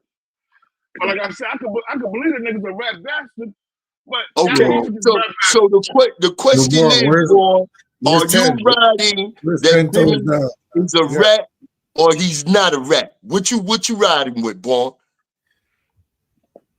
Come on, come clean. We up here, man. This is what this shit is all about. Check this out. Yo, listen. He could be a rat. I'm saying he could be a rat, but also you gotta think about the niggas that he ride with. The nigga Supreme was still hanging with this nigga in the fucking 90s. We came home. I don't know nothing about that, so I can't. I'm not gonna say. I worry about Barbara going to what? I think he was, but I think he was hanging with him because he, like they just said, he trying to get the movie and everything out. He like you going to help you in the industry, so now you gonna help me. It's like it was more like an extortion, probably. Awesome, you gonna help me get this movie and everything out. Being that you know what I know, maybe he was using Bimmy for that. Hold on, Gina said confidential informants don't have paperwork. Well, how they know that he's a confidential informant if they ain't see no paperwork? How they know it's him? The paperwork was put out when Zip did the whole shit on Big Nose Troy and everything and Afro and the whole situation that took place out there. Right, and they even had the right numbers on it, bro. Come on, man. That shit came off of faces, boy. Come on, man. I can't believe you riding for this dude like this, man. I'm not riding for him. I'm not riding for him. I said a nigga could be a rat. That's what I said. It ain't no could be, man. It ain't no could be on top of everything that Zip put out there that was official. And now what Prim said. Hold on. Zip is a dick eater, bro. Hey, listen. I'm not gonna get into that. We ain't no friends like that. I don't know that brother like that. It's just that I watch. Zip is a dick eater who asshole get moist every time he hear Bimmy name. Pause, bro. God damn.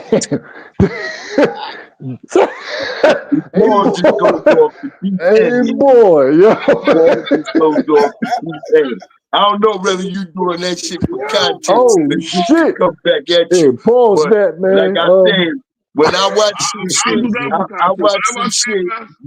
I watch some shit, and I watch it based upon the paperwork, where the paperwork came from, and everything else. I'm not gonna be nobody's friend. I'm gonna analyze everything just like anybody else that's watching something. And that paperwork there wasn't no false paperwork. That motherfucker, like, and remember in the paperwork, the DA gave up Bimmy. Hold on. Who gave up Bimmy? The DA. The DA is the one that said that music is James Antney. He the one that gave him up. Right. That's why when Afro was going back to trial, that in the video. I remember seeing that in the video. Right. When Afro was going back to trial, he brought all of that up to try and get some relief. You talking about shit that went through the Supreme Court, the appellate court, everything else. And at the end of the trial, that's when his lawyer found out who was the snitch, and they didn't allow it in because the judge said you should have been had that information in. And this is what the nigga Afro was using it for. Hey, yo, Gina, you said he gained nothing from lying. This nigga just gained about 200,000 from lying just now. He gained money from his documentary. He gained nothing from lying. Boy, listen, let's all sit here and realize Born ain't gonna believe none of this until paperwork get in his head, man. It's just what it is. And I'm with you too. Like I don't want to believe it. I don't want to believe it at all. I don't. I mean, but hold up. I don't give a fuck with Benny no more. I'm not gonna put that tag on nobody. Period, bro. Facts until you get the true facts. I understand. Totally agree with you. If this paperwork is gonna come out, it's gonna come out. Hold up, Street Media TV, man. Hit that link. I want to hear what you gotta say, bro. Cause you're a street nigga too, man. The link is in the chat, man. Hit that link, man. Matter of fact, I'm gonna put it back up. Yeah. Street Media TV is salute. My boy George Making, man. Let me put the link back up in there for him real quick, man. But I don't know. I'm gonna say this too. 40 years, man. 40 years. 40 years. Yeah, that, I mean, that's I hear what Bourne's saying, but like I said, you also gotta play devil's advocate in that. Like I said, people were trying to come home still. Probably not Prince, probably not Supreme, but it was other people involved that was probably trying to come home. That they just didn't want to deal with it. Hold on, here go my boy right here, George Maker. Salam alaikum, my king. Salam alaikum. Peace. Yo, what's good, Well, man? boy, Yo, what about all the other accusations about everybody else he been around? Rod Diggs was staying in his house when the feds came to get him. You think if somebody's a confidential informant and you're a good confidential informant, I done beat cases before where I told them to produce the confidential informant. And you know what the DA said? I'm going to dismiss your case without prejudice because the confidential informant that we got working for us is too good. We don't want him to be revealed. If you got somebody that's been around for 40 years and able to get up against everybody, look, he done went out to LA and was rocking with Big U and them. All of them all of a sudden got a case. It's numerous situations that Holmes done been in contact with. I forgot all about that one. And them niggas is gone now. Come on, boy. Yo, George Maker, come on, George. man. George, hold on, let my man George speak, man. George, come on. I mean, I don't. When they say 40 years, to me, that's a stretch. I don't see how you could be a confidential informant for 40 years and, you know, you sending people to jail and nothing never came out. These lawyers are too good, man. These high-paid lawyers, the information will come out.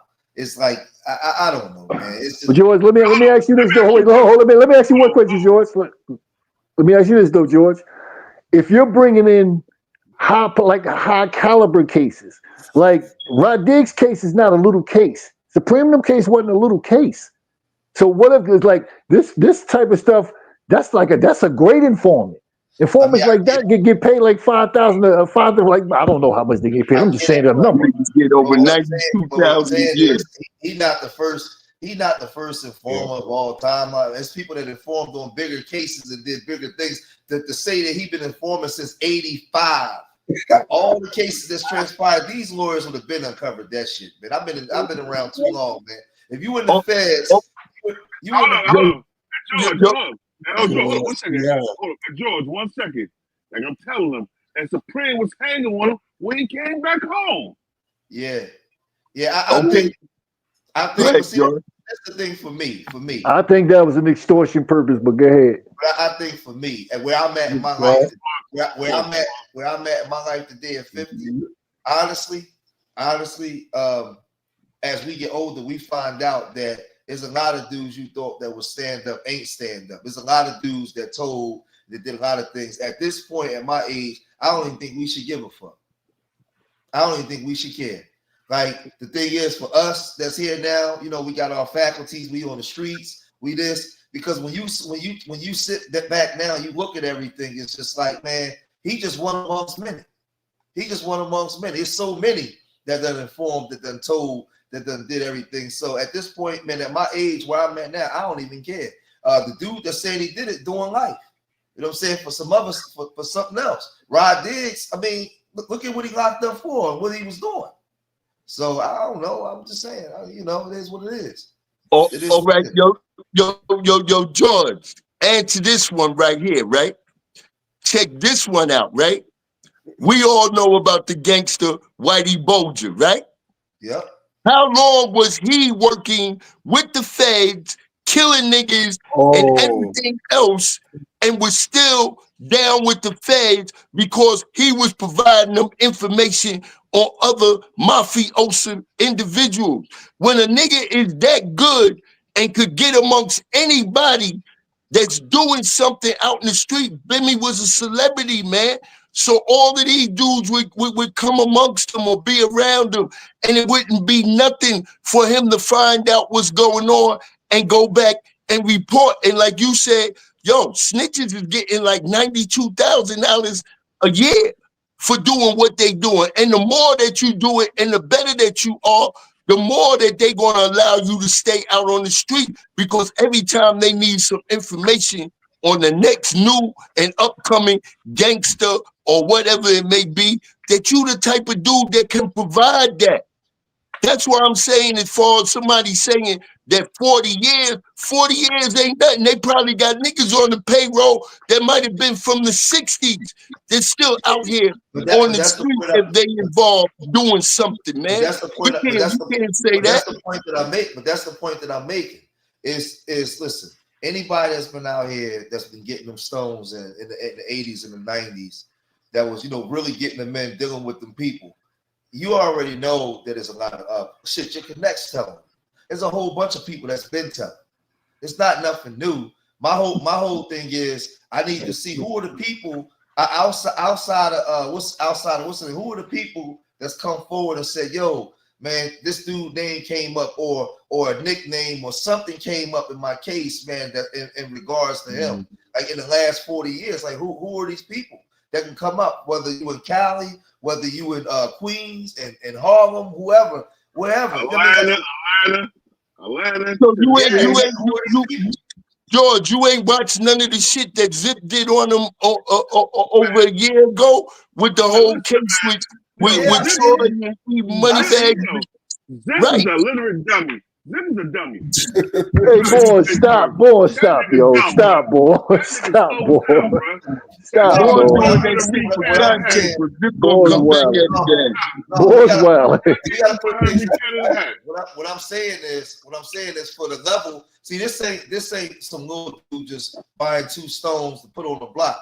For the level that they was on, right, moving work like that, and the name that they had, they had a bigger name than money.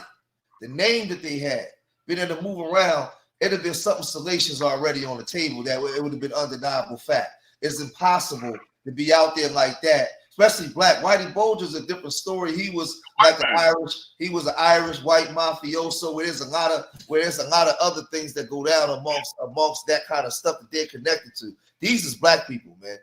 Right? That's real flashy. That's real flashy. George, you wasn't here earlier, right? I'm 62 years old, right? I'm from Cypress Hill, New York, Brooklyn, New York, right?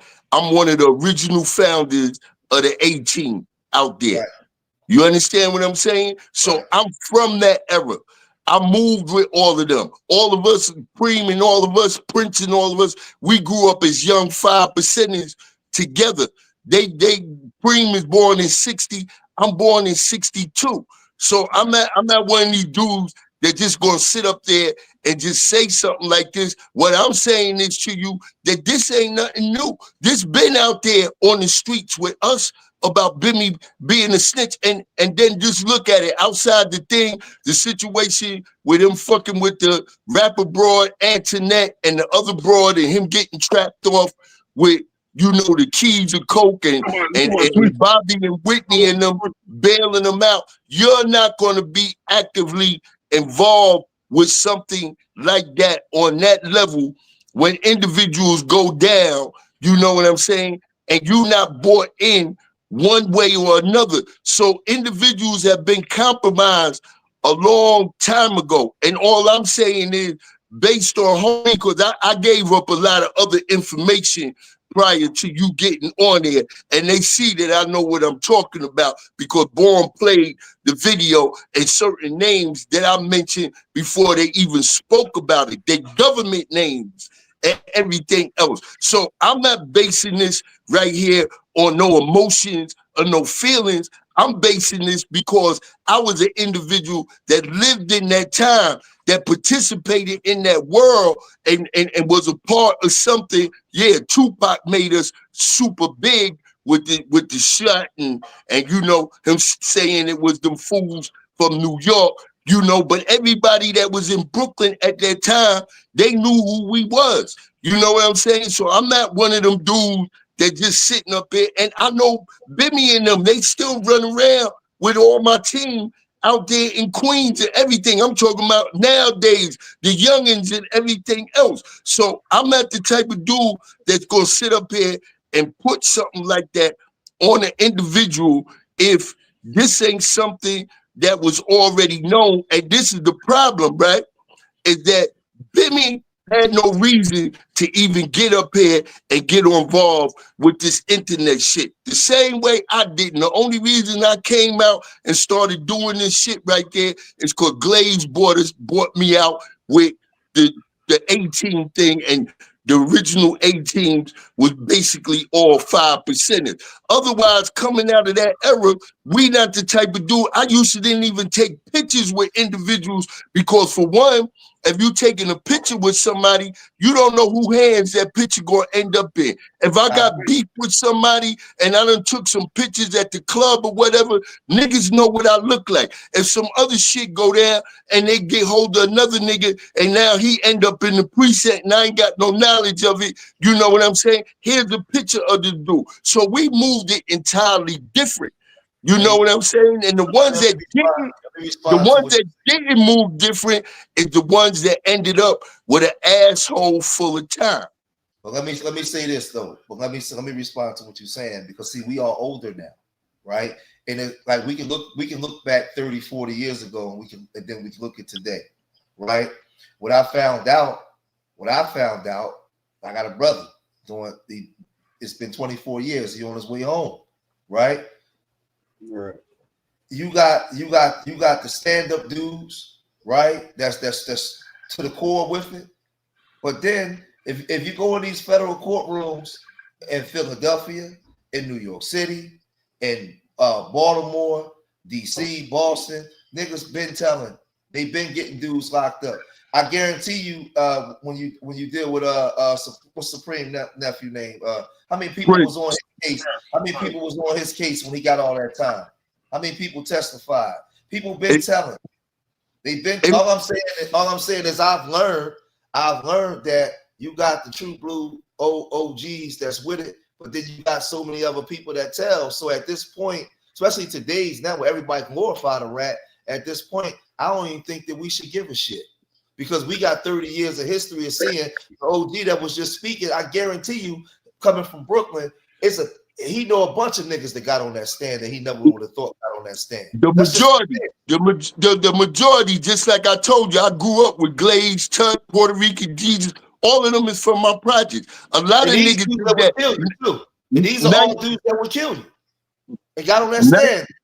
Right, 90% of the individuals told. Like I said, I faced 165 to life for 6 attempt murders on the police, and I took my shit to trial and beat it. This is a whole different era of time, and this is why we talking about this shit. But mainly, the main objective of this is to let these youngins know you're not gonna beat the streets. The streets are here when you come in. The streets will be here after you gone. And the majority of them, whether they in gangs, whatever the fuck that they doing, when they get locked behind them walls, how many individuals is gonna keep it solid with them? They not gonna do that. It's gonna fall back on your family, on your loved ones. So this is why we here, to make sure that they make the right choices. And like you said right now, snitching don't mean nothing.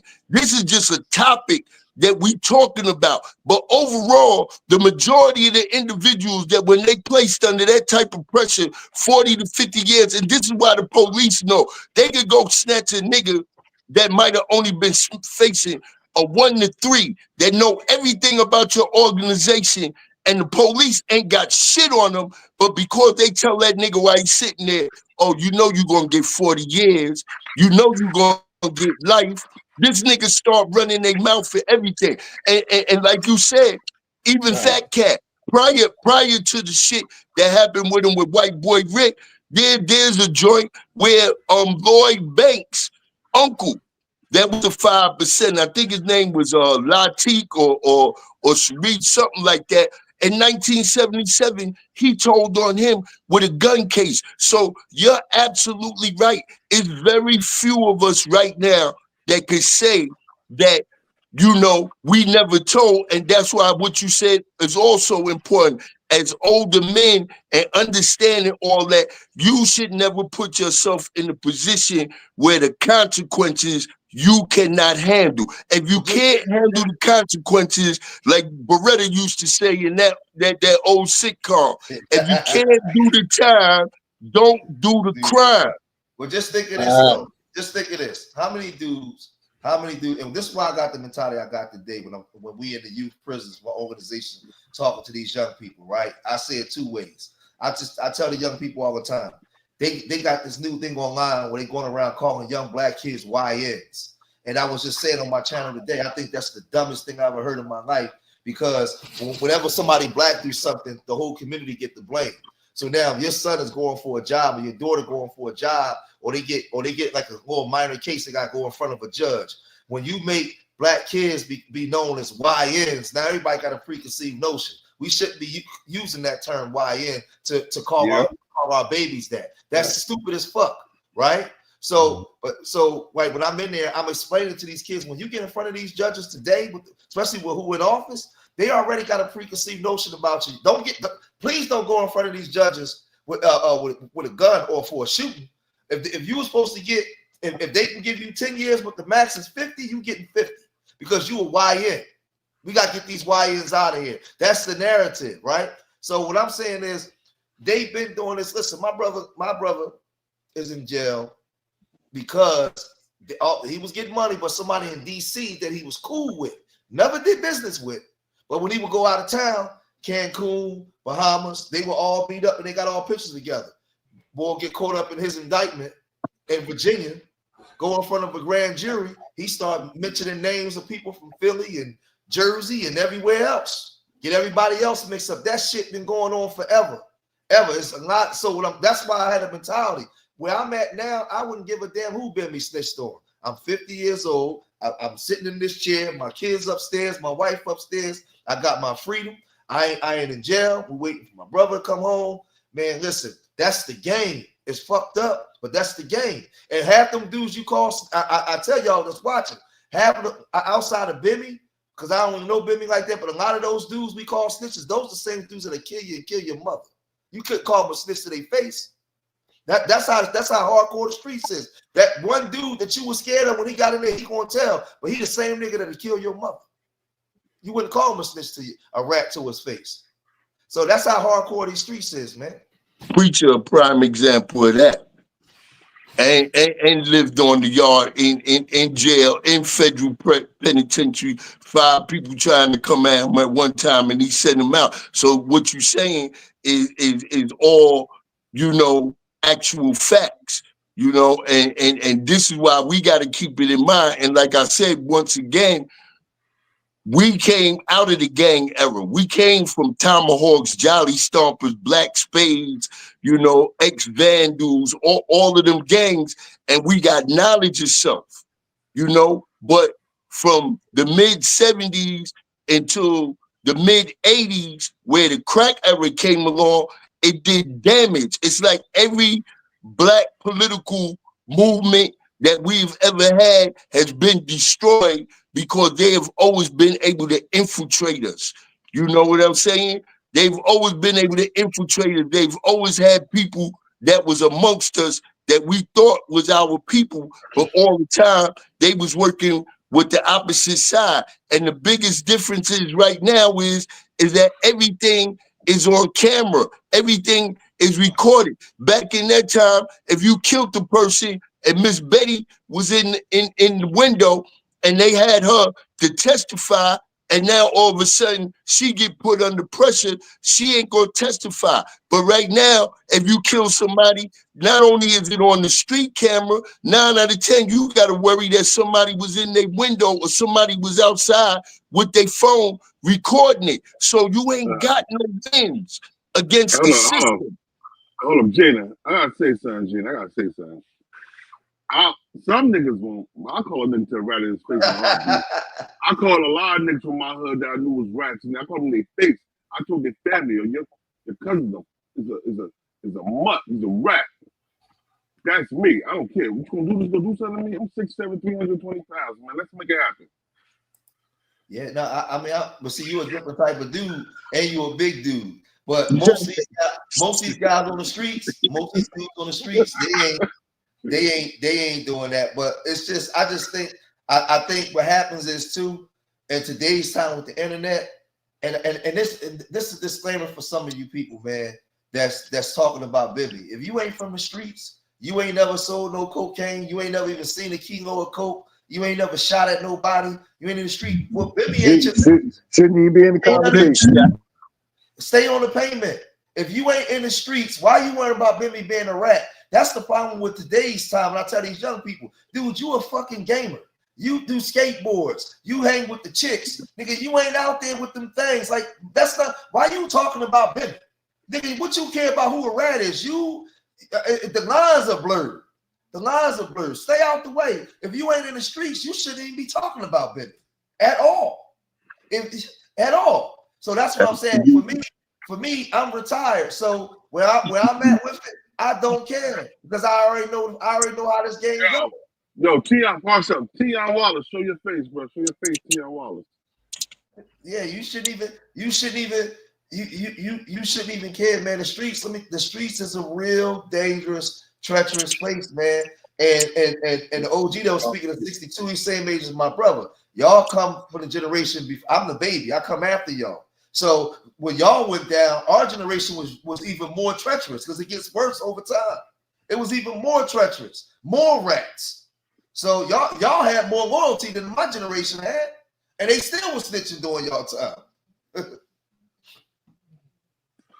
yo, Tion Wallace. Tion Wallace, what you got to say?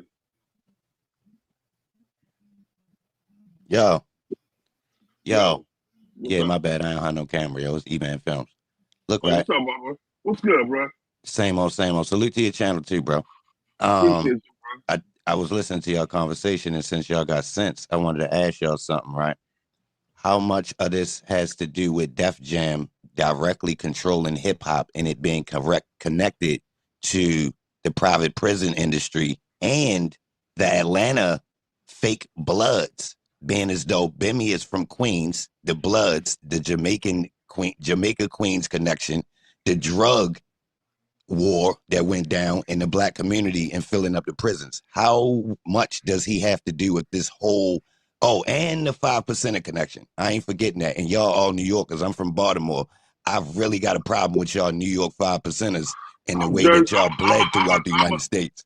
I'm a Jersey 5%er, but I'm Jersey, but I ain't 5%. Oh, well, just to let y'all know, I don't fuck with 5%ers at this point. I think y'all done infiltrated the black community and put a whole bunch of bullshit out under the guise of religion, and I don't think it's official. I think y'all street niggas who wanted to hide. But respectfully, though, and I talk that shit, so y'all could go ahead and pop off, though. I talk that shit for real. The 5% Nation, we're not a religious organization. Bro, we're not a gang. Hold on. So you saying they haven't crippled the black community? No, the Christians crippled the black community. Have the 5%ers had a part of it? No, nah, bro. Family not. You know I went through all the COINTELPRO paperwork. You want me to prove it? Prove it. If we got to put some proof. We got to do proof. So we got to do a real video on that. So let's get back to Bimmy. My brother. You relax. You talk too slow, homie. You talk too slow. You ain't built for me. Let me keep with the host. Let me talk. Let me talk. I didn't. I listen to all y'all. I ain't come to argue. I'm from Baltimore. So if you ain't come to the point, if you ain't come to argue, then don't be ignorant right now because you just put something out there and you putting out falsehood. And you gonna try and justify and say ain't nobody can fuck with you. And you come up here with that type of mentality, then you don't even need to be up here because what you saying right now is you putting out a bunch of false information about us. And because you are a hater, you gonna turn around and say some shit you don't know what you're talking about. See, boy, that's why you gotta be careful of the individuals that you let in there, and then he gonna go out like a coward when he made a whole bunch of false statements and didn't know what he's talking about. And gonna say that go he ahead, knows something. Go ahead, Unc. My bad. I You know what I'm saying? It ain't my bad because you ain't even got no respect, go ahead, land your brother. plane, Unc. You ain't got no respect, Holmes. First of all, to have knowledge means to have respect. So if I'm gonna let you talk, then you gonna let me talk. If you gonna try and talk over me, then it ain't no sense in us talking, bro. Because that's not communication. And the reason why I talk slow is so that you can get what I'm saying. Bro. First of all, bro, we came out of the gang. We came out the gang era. It ain't got nothing to do with how fast you talk. It got something to do with the facts that you represent. It ain't got nothing to do with how fast you talk. We come out of the gang era, COINTELPRO. and we taught So you individuals. I telling know me that what the Muslim culture ain't crippled the black community? COINTELPRO, bro, is long before the 5%. That was by What? J. I Edgar read Hoover. all of it. I know exactly what I'm talking about, bro. Dealt with killing the black messiah, meant dealing Bro. with any individual that had the ability to uplift the This people. why we They stuck. wanted to get We rid got of them. old niggas So don't that talk in include place. the 5%ers We with talking in place. COINTELPRO and talk Focus, about, John. oh, we got something to do with that. You're dead ass wrong. You know what happened was the community knees was hurt, Unc. destroyed Your because knees hurt. drugs came into the You old community heads been in jail and too crack long. came into the community, and that ain't Bro. just destroyed the Hey, Unc, what you know about 5%. the boule? It destroyed the What you know Christians. about the boule, It Unc? destroyed the Muslims. It Stop. destroyed Relax. You just everybody. talking, bro. So What you don't know about sit the up boule, here Unc, since and you talk older than about, me? oh, the 5% Hold has on. got Let me something to ask you something, do Unc. with Hold. Let me show you creating that. respect. Yeah. Let Hold me on, hear hold on. something. Since you a street dude, let's get to it. I like how you talking, No, right? So it ain't that I'm a hold on. street Yo, dude. I had a relax. college degree, Holmes, I just showed you before I even respect. started selling drugs. Yo, Don't get okay, it let me twisted. ask you something. Let me ask you something to let you know where I'm at with it. Who created crack, bro, and how it get in our community? It came from across the seas. It ain't come from us. Watch New Jack City. No, Watch tell me New where Jack it came. City. Who made The it? Dominicans bought the cocaine didn't. over Stop here. lying. They started cooking it up, Hold on. Let me and ask it you something. started spreading from that point on. Let's talk about this crack. All right, so you telling me the formula to cook crack cocaine with baking soda added to motherfucking powder cocaine.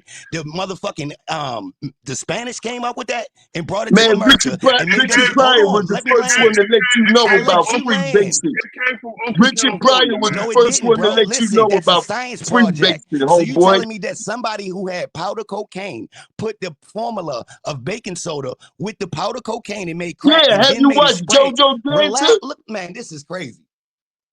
Yeah. This old nigga ain't Did got you no watch patience. JoJo Dancer? Did you watch Bro, Richard you Pryor? can't explain. Stop.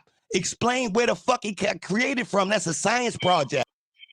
Nah, we can't It do was that. chemical warfare in our community, bro.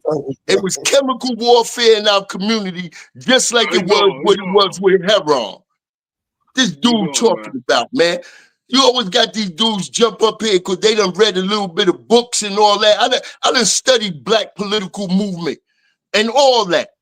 And I could go into anything that you want to deal with anthropology, linguistics, or anything. Introduction to African Civilization by John G. Jackson, the destruction of black civilization, nature knows no color line. Anywhere you want to go with this. This ignorant asshole will jump up here like he knows something. You don't know nothing. Yeah, he just wanted to argue. That's all that was. He didn't come up with good intentions. That's all. You could tell by the way he was talking, because it don't make any sense. I try to let motherfuckers say what they're gonna say, right? See what they're gonna say. And It's one thing to talk, but it's another thing to be disrespectful. Yeah, but the whole thing is, see, I use common sense when he say that the 5%ers is the one. First of all, if you go back before, like if you go back to the early 70s, right? Like you look at like Detroit, 1974, it was like murder city. They had like 700 and something homicides. That ain't had nothing to do with no 5%ers, man. Chicago had 980 homicides in 1974. They ain't had nothing to do with no damn 5%ers, right? So what I'm saying is we've had this dysfunction within our communities on a multi-level way before you get to 5%ers and street, different parts of street gangs and all. It's multifaceted. It's not just one thing. So when somebody come up there and make that kind of statement, that's why I just shut up. I only waste my time in them kind of arguments because it's ignorant. And somebody will learn something, and they went and learn something new. So then they come up and they think that they know every damn thing. It don't make sense. It's kind of like I said. It's kind of like when you talk about. I always bring that up. Rap music wasn't out in 1974 when Detroit was Murder City. So what was the reason they was killing each other? It had nothing to do with rap music. It's the culture. It was the heroin. Yeah, it's the culture. It's the culture within the community. So it's not the 5%ers. It's the culture that dictates how black people are moving. So we have different aspects of our culture, because everything ain't in everything in New York City ain't about killing a 5%. You got different aspects of so-called African American culture. So you just cherry pick one and say that just destroyed the black community. That's just dumb talk, man. I don't. It's a waste of time. Armando Rojas, Armando Roaches. Check this That out. nigga don't even know how fast sound travel, and he's sitting up here talking about how fast individuals speak. Crazy, man. Hold on one second. Armando Roaches. I already went on Supreme dumbass. Supreme was a dummy. He got himself locked up for the rest of his life. Nigga recording murders. Supreme had murders recorded, hits recorded, bro. Just so you can sit back and watch it like a movie, like a paid in full flick. Nah, nigga. Yo, come on, man. So even though he said that James Bimmy Antney, which is a rat most likely, but if he's a rat, he was hanging with this rat for 20 years afterwards. Boy, that was the reason why I came at the nigga on Math Hopper, right? Because he sat up there and made the statement, Bimmy. He said, "Yo, all of them was God body, but I believed it in a higher power, and that's why they all locked up, and I'm still free." See, people want to mix religion and cultures and everything, and every religion, denomination, culture, or whatever, you're going to have good and bad. You're going to have positive and you're going to have negative.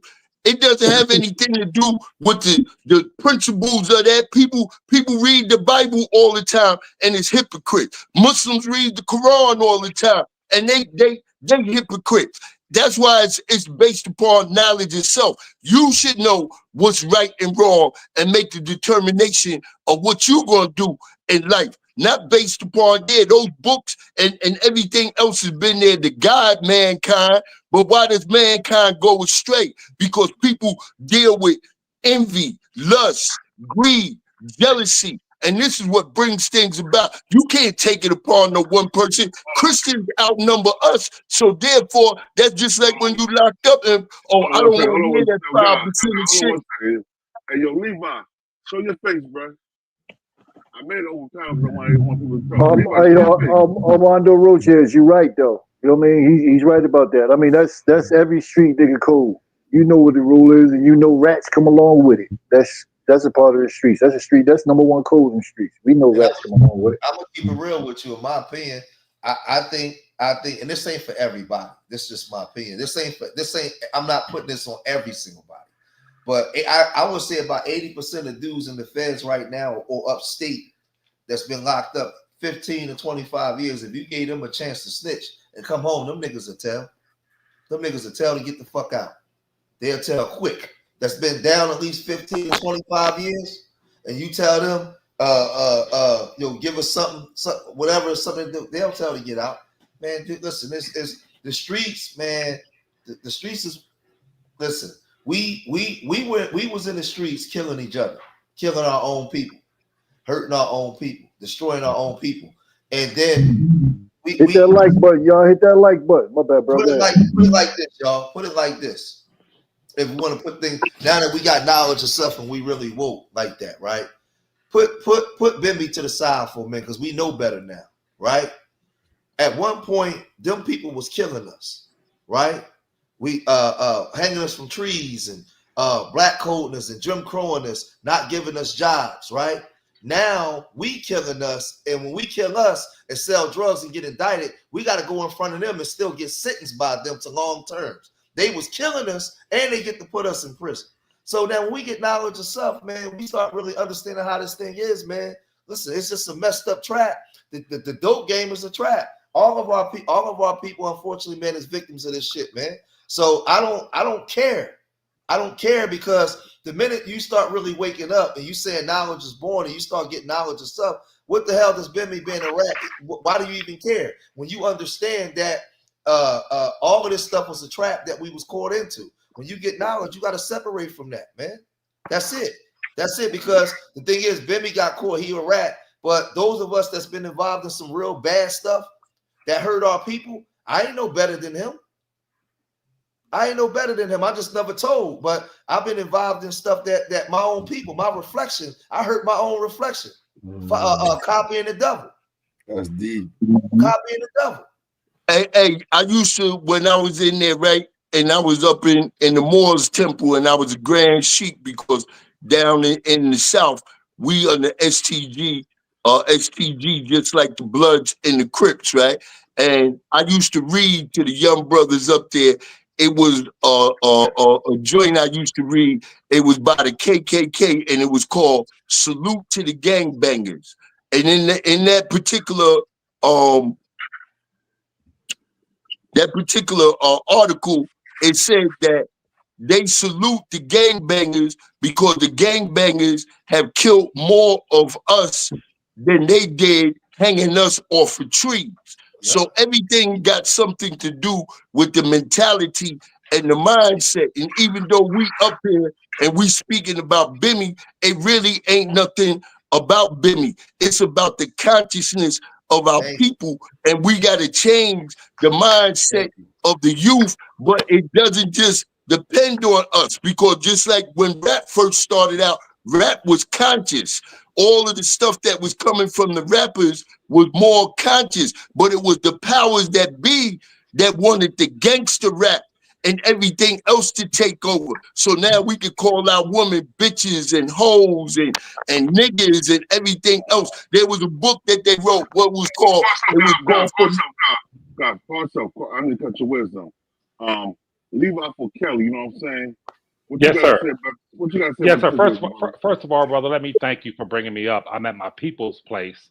It is a very rural area, and that's why I didn't show, I don't want to show their crib. You feel me? So I didn't put the live thing on. However, I wanted to thank you for allowing me to come on just with the avatar. But I'm a real person, and however, I want to salute you, brothers, every brother that's on here. And I wanted to say this, that I was just scanning the channels, and when I came across your channel, I was impressed with the conversation. So I started to listen. And I'm the kind of brother, being a conscious brother, I don't lend myself to most, I hate to say it, but most our people. I don't lend myself to a bunch of foolishness. So normally when I scroll through these stations, I just keep it moving. But listening to you brothers' conversation, I'm gonna be very brief because, like I said, I'm in a rural area and the thing might go out. But listening to you guys' conversation, I was very impressed, and I started to listen. Now, when the brother came in who sounded a little bit younger than most of us, he kind of threw me off, and that's the reason why I wanted to come up here and say something to him. And that is this: we as Black people, period, and shout out to the brother Ivory because he's been kicking a lot of knowledge. We have suffered everything that a human being can suffer as a people in this nation. We've been burned at the stake, castrated, lynched. We've been through the most dehumanizing process that any people has ever been through, for one. For two, I want to say to the brother, and I maybe you guys can echo this as you go through life. When you look at those people who put our people away for 20 years, 30 years, 100 years, 300 years, just put them away forever. When you look at their apparatus and how their methodology works, this is to the brother that was on here earlier, how they're successful in doing what they do when they put us away is that they bring us into one of the most peaceful, analytical environments that exist in America. There are two places in America that are the most peaceful, analytical places that you can walk into, and that is a library or a courtroom. When you walk in the library, you don't hear no clowning and joking and laughing and people talking on their cell phones. It's very quiet. When these people get us in their courtrooms, it's very quiet. It's very peaceful, except for the defendant, the person and their loved ones who might be sent away for the rest of their lives. But the environment itself is very peaceful. If you look at where our enemies live in the suburbs, is a peaceful environment. God says, I am not the author of confusion. But as we know, Shaitan, Satan, he's the author of arguing and confusion. So bro threw me off, but I continue to listen. But as I remind you, when you walk into those courtrooms, they allow the prosecution to speak, the defense to speak. They'll listen to motions. Everything is structured. And when we as a people learn to engage in conversations using their model, like these brothers on the panel, when we speak and someone else is saying something, like the brother, he was rushing as he was speaking, but he was very agitated. No, when bro Shabu Ivory, when the brother interjected, all we have to do is say, okay, I'm gonna fall back and let you speak. I don't care. See, the brother right here, the moderator, the owner of the channel, he ain't rushing nobody. I didn't see him say you got 1 minute. No, I'm quite sure he would have let bro speak his part. But we have to learn to let this bro speak. Now I'm gonna tell you something that's beautiful about that. If my position is the superior position and I believe what I'm saying is true, when he asked the question, who created crack cocaine? Bro, if your position is strong, when the brother Ivory started to speak, all you got to do is be respectful and let him speak and then put your position on the table. Exactly. But you disrupted everything and you put the whole situation where there's no room for civility. There's no room for civil discourse and civil exchange because you came in disrespectful. I'm from the city of Detroit, y'all. And what up, though? What up, though, bro? What up, though? And how we were able to survive, bro, is that we were taught by OGs to be respectful. It was 14, 15 of us. We didn't lose one to prison. We didn't lose one to a gunshot or death because we respected everyone. Now, if you disrespect and try to violate, it's a problem. But at the same time, we were taught to be respectful to everyone. Now, let me say this as it pertains to the 5% nation.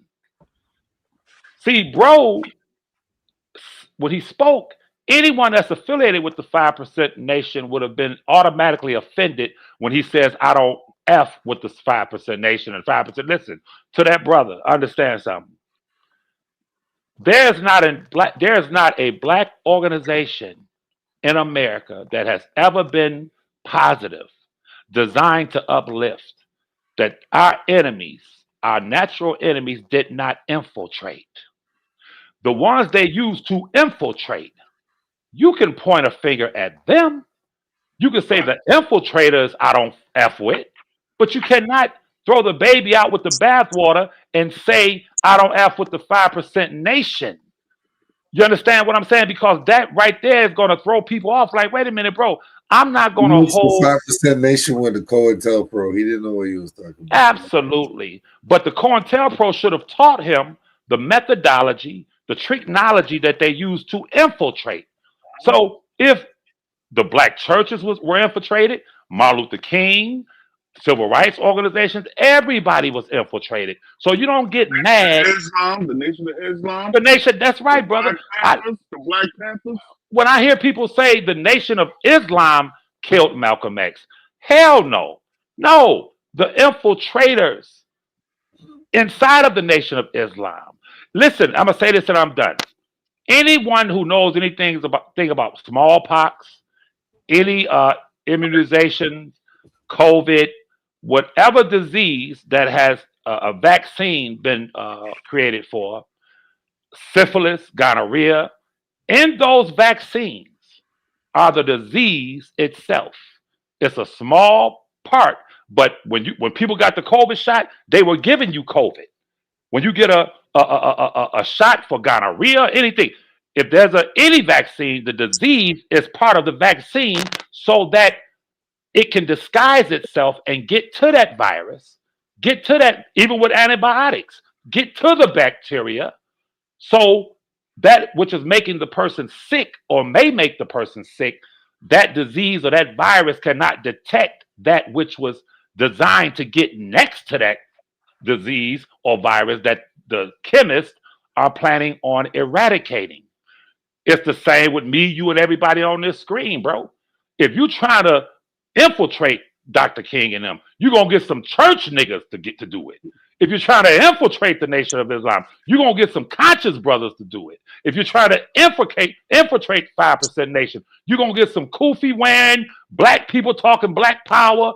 What's the science? This, that, and the third. They learn the language, they learn the science, and this is not nothing singular with black people in America. They did the same thing to the CIA. Did the exact same thing to every productive country and leader that they wanted to infiltrate and take a hold of all over the world. Everything that was played on us was played on South America and every place, but places like China, and even China during the opium wars and stuff. They even got up in there. But I'm sorry for brothers for talking so long. So I just want to pop up here.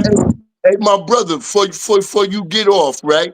Yes, sir. The whole thing about this right here, right, is like we always talk. It's the 7 characteristics of a wise man. And one of the first ones is that when a wise person speaks, another wise person listens. That's because right. we both can't speak at the same time, right? And That's what I right. was explaining to that brother, right, before I became a part of that street life, I went away to college and got a degree. I studied black political movement, the UNIA, the Black Panther Party. Don't you know that when the Black Panther, by the time the Black Panther parties had reached their peak, that over 50% of the individuals that was a part of the Black Panther Party was either confidential informers or they was there to be provocateurs. See, he don't have no understanding of that because he hasn't read or whatever. The reason why we get up here like this, we could go all day and spit these facts and everything to the youth, but we got to take what's going on in the streets and utilize what they understand to bring them to the understanding that they need to become educated. Because the reason why they never wanted us to learn to read and write is so that they could keep us oppressed. Because when an individual doesn't have knowledge of self, they don't have the capability to be able to think and stand on their feet. So even though we started this program off, we're talking about Bimmy as being a rat and everything, that is not really the foundation of what we're dealing with, because what we're trying to deal with is to let all of those bad things that was known, that was done throughout the world, because we can sit up here for hours and go through all the books and everything that they have done toward us, but to address the youth nowadays, it's all about them making the right choices. And I'm gonna use myself for as an example real quick, right? I was in my junior year of college, came back home and went downstairs with a gun in my pocket. I was one of the ones most likely to succeed and everything else, but environment has a lot to do with it. And why I'm stating that is because I put that gun in my pocket and went downstairs, because now I'm back in that type of environment. And I got busted with that gun. And that's what gave me what we call the F. The F is not for felony, the F is for failure. Ever since young black kids is growing up in school, especially male black children, they are looking to put some type of stereotype on you. They looking for you to get into trouble, to have a justification for what we know nowadays as slavery, which is the penal institution. Why do they want to lock so many of us up? Because they make money off of that. We know all of the economical tricks and everything. And what we facing right now in America, we talking about before, we got a president that's in office that's trying to virtually throw us back into slavery right now. So a lot of times I'll be wanting to get up there with all of the right political history and science and everything else like that, but they not attracted to that. So sometimes we got to go about it the way that they understand and put it in them forms, but yet bring it back to the whole, that it's all about y'all making the right choices and not allowing yourself to be trapped by the devil's trick knowledge and causing you, you know what I'm saying, to have to be oppressed or lay up in a cell or kill another young black man over virtually nothing. Yo, God. First off, God, I'm going to cut your wisdom. Slime Ball 808. Who we put the blame on? We put the blame on the deaf, dumb, and blind. The deaf, dumb, and blind is the only one that will work for the white man to infiltrate a black group. Yes, sir. And I'll say this to him. I read what he said. I will explain it to him like this. I was raised Muslim, but I consider myself, I embrace all religions. I embrace truth. I embrace that which is prudent. But let me say to the brother like this. When you talk about blame, I'm going to go to Paul in the Bible. He makes it clear. Does Almighty God blame the pot or the potter? Does he blame the pot for how it's formed? Or does he blame the person who formed the pot? You understand? The book makes it clear. We were born in sin, but shaped by the hands of iniquity. We were shaped by some hands, brother. So when you say, are you trying to blame the culture, this and no, it is what it is. Bro, I'm from the west side of Detroit, my G. I mean, we was outside. We was all the way outside. But guess what? When I saw one day a older sister, middle-aged sister behind me, we at the liquor store about to turn up, getting liquor, and I'm cussing, swearing, talking to my niggas. I'm cussing up a storm. When I turn around and see her, I say, "Oh, miss, I am so sorry for swearing like that." She get to the counter, we pay for her stuff. Because the only thing that saved us, brother, was that we were raised properly. We were taught to be respectful to people. So when you say blame no, listen, bro, Jesus said it. Yahshua, Jesus said it best when he said, "Forgive them, Father, for they know not what they do." He wasn't talking about the Romans. He wasn't talking about the scribes and the Pharisees, because they knew what they were doing. But he was acknowledging that we're just a people, brother. We're upside down, inside out. We didn't, when we were outside back in the day as kids, we weren't thinking about destroying the black community, doing what we was doing. No, we was trying to get some money. We was trying to get the new Jordan, the shoes and the clothes, and to be with the females, bro. Hey, yes, I'm sorry. Go ahead. I'm reading the comments. Let me say this, because I go into these places. I do a lot of public speaking, and I'm reading the comments, and this is the thing. A lot of people are traumatized by the thing that they actually see or experience. So if one of the homies get killed on the block, you tend to have more hatred for your own people than the actual puppet masters that's creating the system that you're living in. So I often say, who benefits from black dysfunction? Black dysfunction is very profitable for the system. That's why they keep it going. And that's why I told you, young guy, Slime Ball, it was a period of time when they was killing us and we was fighting just to exist. Now is a time when we killing us and they still get to be our judge, jury, police officers, everything. So this is a system that's created by them where we're behaving the way we were designed to behave for other people's economic gain. And that's why if you was here earlier when I said it don't matter who's snitching, it don't matter who Bimmy is. I got knowledge of stuff now. I know that I was caught in the trap and I was a white man's nigga at one time. He had me hurting my own people and he was benefiting from it. So the thing is, when we start to wake up, we are behaving the way we were designed to behave. That's why we live in communities that's being gentrified. That's why sometimes you can know better but not do better, right? But who's benefiting economically in the system of capitalism? We got to understand what we are up under, right? So That's all I'm saying, man. Like a lot of times, man, like even like with my avatar, you can see that's me. I'm knocking out Superman because I'm slaying all of their superheroes. All the things that they gave to socially engineer our minds into believing in something that we're not, I'm killing it. In order to get knowledge of stuff, you got to throw away all that garbage that they told you, and you got to be reborn again, right? To understand who you are. So that way we ain't spiritually dead. That's why I slayed Superman. That's why I got rid of Wonder Woman. That's the metaphor for it. That's me knocking Superman out because we don't need their superheroes. That's all social engineering. That's all the social engineering that they've done from the time that we exited the womb. We was taught to be socially engineered to be into their system. That's the whole thing about knowledge is born and understanding who you are.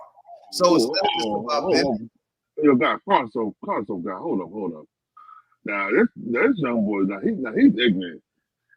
We are. Hold on. Can you read that for me? Yeah, we aren't killing us. We aren't killing us at the same rate. At the same rate as we were back then. This is all propaganda. I don't give a fuck about Bimmy. I understand what he's trying to say. Let me speak to that. I understand what you're trying to say because I talk about this, right? I'm gonna use your point, Slimeball 808. Here in Philadelphia, right? In 2021, we had over 600 and something homicides, right? But Philly's so big, it could be so many homicides. You can live in Philly and don't even never see a homicide on your block, right? Because it's big. But when you go to the coroner's report, it might have been like 700 and something homicides, right? But Philadelphia might got 900,000 black people in the city alone, right? If you look at if you go to that 2021, right? They had like 600 and some homicides. With the ratio of 900,000 black people, right? 12,000 kids graduated from high school that year. They didn't promote that or talk about that. They only talked about the damn near 0.3% of people that was murdered. If you divide that within the 900,000 people, it's not a high murder rate, but that's the way that they promote it. So it's not about the truth. It's what I can get you to believe. If I can get you to believe you a nigga, then you behave like a nigga. You start calling yourself a nigga. Right, you're not calling yourself God no more. You're not looking at your brother when you see your brother, you see your own reflection. The Bible says you love your woman as Christ loved the church. You want for your brother what you want for yourself. You ain't living like that no more. If you see yourself as a real nigga, so that's what you manifest. So if they can get you to believe that, then that's what it is. But here in Philadelphia, that year we graduated 12,000 black kids, right? Here in the city of Philadelphia, but they only talked about the murders. So if that's what they give you, and that's what you keep downloading every day, then that's what you believe. So yes, we're not killing each other to the manner in which they promote, because we know that white people in every state across America kill each other every day. They don't promote that. They promote the things to us. But what I'm saying, Paul, sorry, I'm going to cut you off. What I'm saying, he's saying that we're not killing each other. They're not killing each other as much as we used to kill each other back in our days. No, I know what he was saying. I get it. So I don't get it. Because y'all are killing each other more because y'all killing each other with stupidity. Y'all ain't killing each other with getting no money. Thank you, brother. No, Thank you. But this is what he's trying to do. See, because I work with these kids. But this is what he's trying to do. This is what he's trying to do, boy. This is what he's trying to do. When he's here, what he's trying to do is compare and contrast, right? And what I would here to tell you, what difference do it make, Slime? Death is death. When you see a black boy dead and a black mother, a black father crying, who the fuck cares? He's dead. Whether it was 88 or 2025, death is death. And so that means that you have knowledge of what's going on back then and what's going on now. So what are you teaching the youth now? Right? We can't see when you see us OGs right here having the conversation we having now. See, watch this knowledge. Watch how I turn this around real easy in 30 seconds. If you could come up here and articulate what we was doing back in the day, right? That means that you have knowledge of what we were doing. So when you see us as OGs telling the young bucks to stand down, then you shouldn't even be making that comment. Because that means that we are acknowledging where we come from, what we survived through, and now we're trying to save the young people from not making the same mistakes. So what are you challenging? Y'all gotta, as black men, we gotta learn how to respect each other and listen. You got old heads on here that come from that day that's telling you it's all about having knowledge of self and being reborn in the mind, right? You got to die from your old ways, right? So why even make that comment? Why are you why are you taken back or offended when you got brothers on here trying to wake the young people up and actually have a cordial conversation? Because we all come from that PTSD 80s, early 90s, 70s death time. We come from that. Look at the way we talking now. So we acknowledge what went on back in the day, right? As opposed to now. So I don't even understand where that comment come from unless you're just trying to be confrontational towards other black men when you ain't got to be, because we love you. We love you. That's right, brother. Let me say to you a salute, brother, because I heard you earlier say you work with the youth. Listen, man, at the end of the day, if the brother heard what I said and the things that you and the rest of us have said, that comment has no place in this conversation. Listen, I'm going to give you an example. The sister, Son White, she left a comment earlier. She said, Mr. Levi, sir, you are very long-winded. I looked at the comment and I laughed because she spoke the truth. I have the tendency to speak I just speak a long time. No, but she didn't say, dang, Nick, get the F off the thing. You talk too much. It's how she said it, which caused me to be respectful automatically because she was being respectful. Mr. Levi, sir, you are definitely long-winded. Brother, to the young brother, what you have to understand is this. What separates us from your generation? Yes, we had ignorant N-words back then. Yes, we had people who was outstarred and stuff. But there was a certain percentage of us back in the day who knew how to carry ourselves in the streets, for one. For two, what you have to understand is that the hatred that I see in a lot of these young brothers' faces, the hatred. I was at the store the other day, bro, young man behind me. I didn't see him behind me, but I'm holding up the cooler because I'm a big dude. And my bad, little bro, go ahead. Dude, he's beaming like weed. And he looks at me like he can kill me. And I said, the dude I was with was like, what's up? I said, man, let that go. But here's the deal, brother. I'm telling you, this is biochemical engineering that you all are facing in your age group, your era. These people have put stuff in your marijuana that has made you hostile towards each other. This is all bio, and it's going to come out maybe 5 years from now, 10 years from now. These chemists know how to put stuff in your weed to make you smile at them, but see your brother or see your sister and call her a B or want to kill her. I've seen it too much over the last 3 or 4 years. The hostility that your age group have towards each other. Brother, I told my nephew, I said, notice something. When we walk in this mall, notice how he's a young dude like you. He's young, he's 21. I said, notice how the brothers your age look at you. We'll walk past 10 white people and smile. Time the brothers your age see another brother your age, you're automatically on defense. He's automatically on offense. Then it might be something just from a look. Do you know how many of y'all are locked up from a look? What you looking at? What's happening? Bro, come on. We've been there, done all of that. And I'm telling you, brother, that when you hear brothers like us who are older than you speaking, you ain't got to agree, but respect and listen closely to what we're saying, my brother. Listen, Slime Ball 808. Listen closely to what I'm saying, my brother. Yes, there was killings back then. But now, I have a cousin who works for the probation department. If you go through those cases, I've worked in the courts.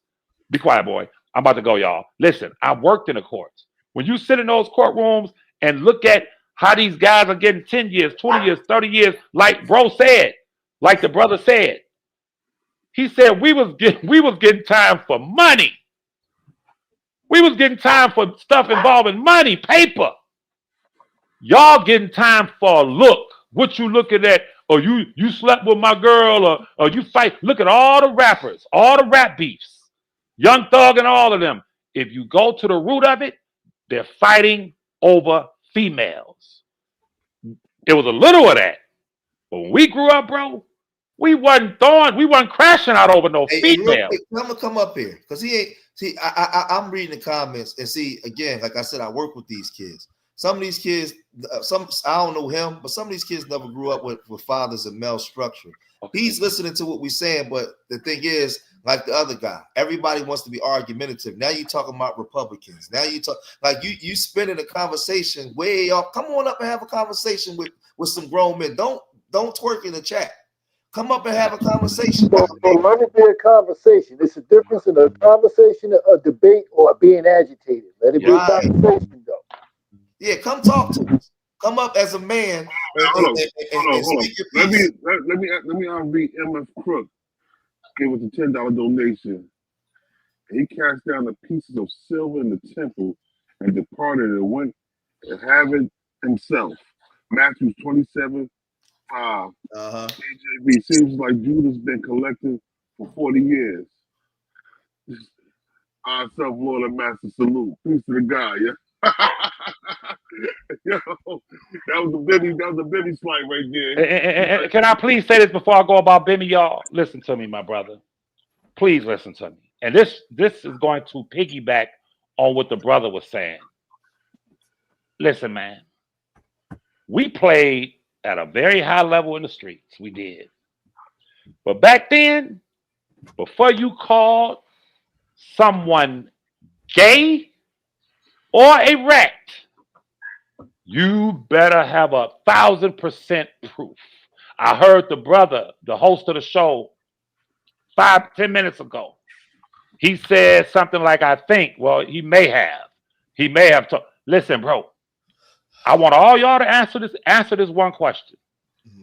God forbid if Bimmy was on a yard, federal yard or state yard, would Supreme or anyone else be able to produce paperwork where he would have to go into PC? See, when we grew up, you ain't calling nobody gay or you ain't calling nobody a rat unless you could say, look, bro, I could take you to the nigga's boyfriend's house. Let's go. And show him pictures of dude hugged up. I could take you, they go to the gay bar on Fridays. I could take you there. We can walk in there, you're going to see him. You have to have proof. If you call someone a rat, there is no speculation. It's no suspicion. I suspect, he told. So all love and respect to Supreme. I want y'all to listen. I'm gone after I say this now. All love and respect to Supreme. All love and respect to Bimmy. But I'm about to say this and I'm out of here. The one thing I know is that for some reason, and it hurt me this morning when I saw that with Supreme saying that. I'm going to tell you why. For one, my cousin is R. Kelly. That's my first cousin. His ex-wife put out a documentary a little over a year ago saying that he touched his daughter. But if you go back before he was arrested, she's all in the video, listening to his music, singing, and that's my baby daddy. But when this documentary comes out, in order for her to try to sell the documentary, she said that Robert R. Kelly touched his daughter. And I said, damn. So people are now coming up with these big accusations in order to sell a documentary. Now, I wasn't there. I don't know. But I know the timing was I'm about to drop a documentary to get some money, and I'm going to say something in it that's going to get people to talking. To the brother Supreme, I love you, brother. I don't have nothing against you, brother. But I understand how this works. And the question I want everyone to ask themselves, if this scathing accusation about Bimmy was not presented in this documentary, would we even be on here talking about it? Would people even know about the documentary? Would it be on every damn blog right now? Everybody's talking about it. Now, does that mean respectfully, I apologize for go ahead, brother. Respectfully, this accusation has been out for years. It's been out for years. I mean, just because it was, I mean, again, I don't know this Bimmy and them real story. I don't hang around them. I don't know nothing about it. But I do know what I've seen, and I followed that story for years. And the accusation of Bimmy being a rat or whatever, which I'm with you. Show me some paperwork, but this accusation has been out for years. Yes, sir, but that's not. I'm sorry, brother. I'm sorry. Hey, I timed the boy out. I timed the boy out because he was distracting the chat. If we up here, we building, and if you have a disagreement and you spam in the chat with a bunch of comments, right? And you see grown men up here building, it's let me know that you're a child. I got a 33-year-old. That lets me know that you're a child. If you want to have a conversation, come up and have a conversation with us. Don't if you got all of us laying out narratives and we all building, don't put a whole bunch of stuff in the chat that's distracting people that want to learn something. If not, get up out of here. What you here for? Thank you, brother. What's the point of getting here? I'm gonna get you up out of here. Get out of here. Thank you, brother. And as a man, when bro invited you to come up here, see, y'all call us old heads. Y'all old niggas. Yo, we move by principles. And if I can say it once, I can say it twice. Be quiet, boy. So when bro said, come up here, you should have ran and hit the thing and said, let me come up here and talk. But here's the problem, brother. Not all of y'all young dudes. Can you have the intellectual conversation? Can you have the intellectual conversation to the brother that said that the rumor has been out there for years? Brother, listen to me, man. You're listening to a man who was very prominent on the west side of my city. Detroit is divided east side, west side. I was one of the most prominent cats on the west side of Detroit. I ain't gonna go into detail, but let me tell you something, bro. If you knew the women that I came across, we in the bed, we going out of town, we traveling, we do I can name, I'm talking about 40 women, about 30 women, who after I hit it, shook their heads and started laughing. I said, what's so funny? I told them niggas that you wasn't gay. I said, what are you talking? These like at least 25, 30 women told me that the cats in the hood who were jealous of me, hating, was spreading the rumor that I was gay, bro. I just started laughing and said, hell no. What? So the rumors don't mean nothing. Rumors don't mean a damn thing. I love women like water and air. You heard? I love women, but they put that bad low out on me. So I don't take what people say. I'm sorry, brother. Go ahead. No, it's not. I'm like you. I got to see facts. I need to see the paperwork. But what I'm saying is, the accusation has been out for years. It has been out probably just in the New York area who probably cared. Let me say that.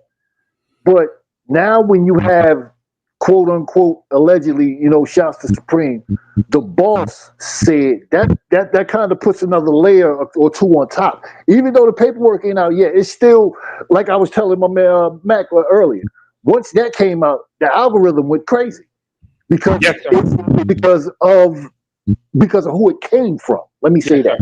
I have a question for you, brother. My dear brother, I have a question for you. I played at a high level in Detroit. When you play at the level of Supreme, here's the question y'all must ask yourselves. When you are holding that high position in the streets and you find out, I don't give a damn if it's your man, your brother, your cousin, your nephew, your brother-in-law, when you find out they did bad, you don't wait 40 years to let people know they did bad. Listen to me. It is obligatory. You are obligated from a street perspective. When someone in your organization did bad, it is your duty, your obligation to go yourself to the streets. You do it and say, look, such and such, such and such, such and such, such. You know all the heavy hitters. Hey, watch out for him. He did bad. That person would be, well, back then he probably would have been murked out, but you're definitely going to be ostracized. It is your job. It is your duty to make sure that person is ostracized. Why?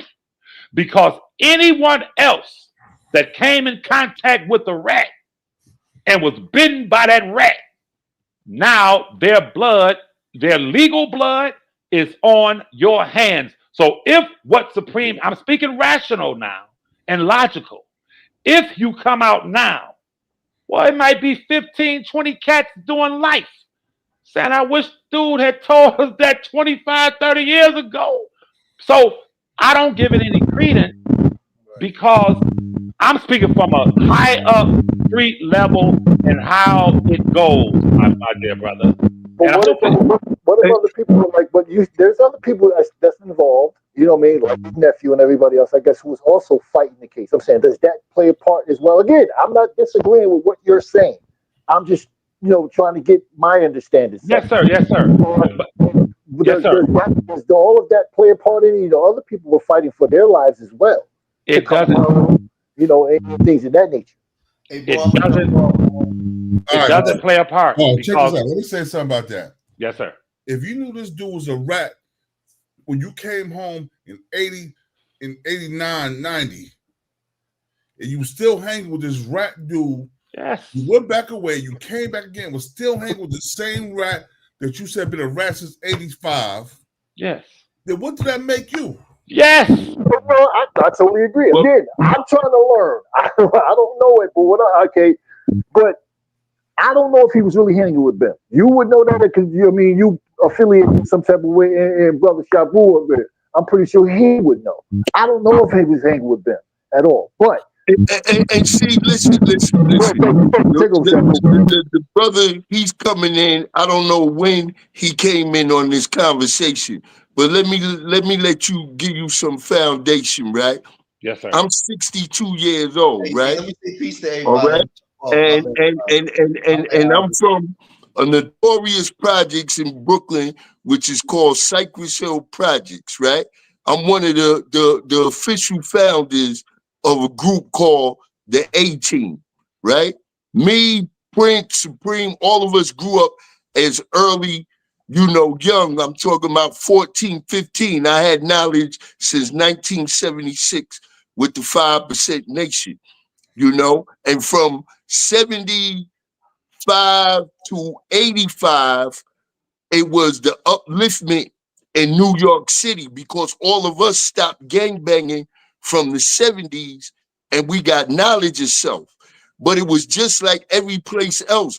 Nobody knew anything about crack. Like, I'm from Brooklyn. When we was young, growing up, we was taught that anything that we want, we go take it.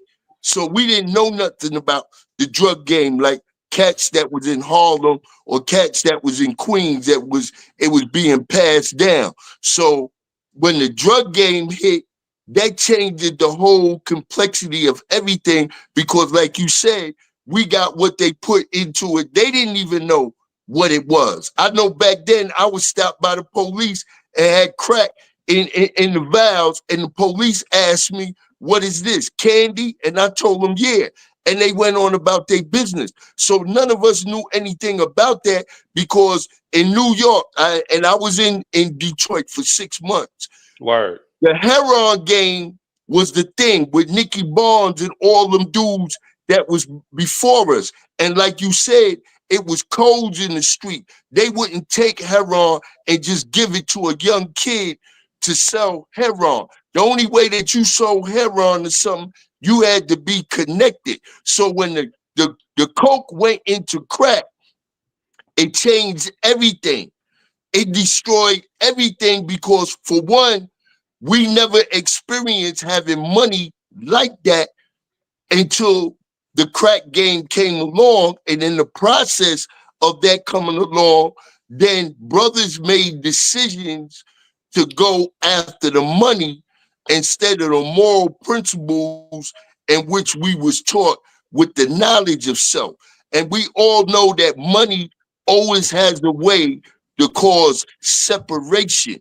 And by us not having any knowledge and getting that money is how the death and destruction came about within our community. And like the brother was saying, This is something that been out there for a long time. I don't know if you kept up a year ago where the brother Zip went into the paperwork and everything. It really doesn't matter at this point. What we trying to prove right now is the end result. The end result of playing the game of the street is only two ways to go.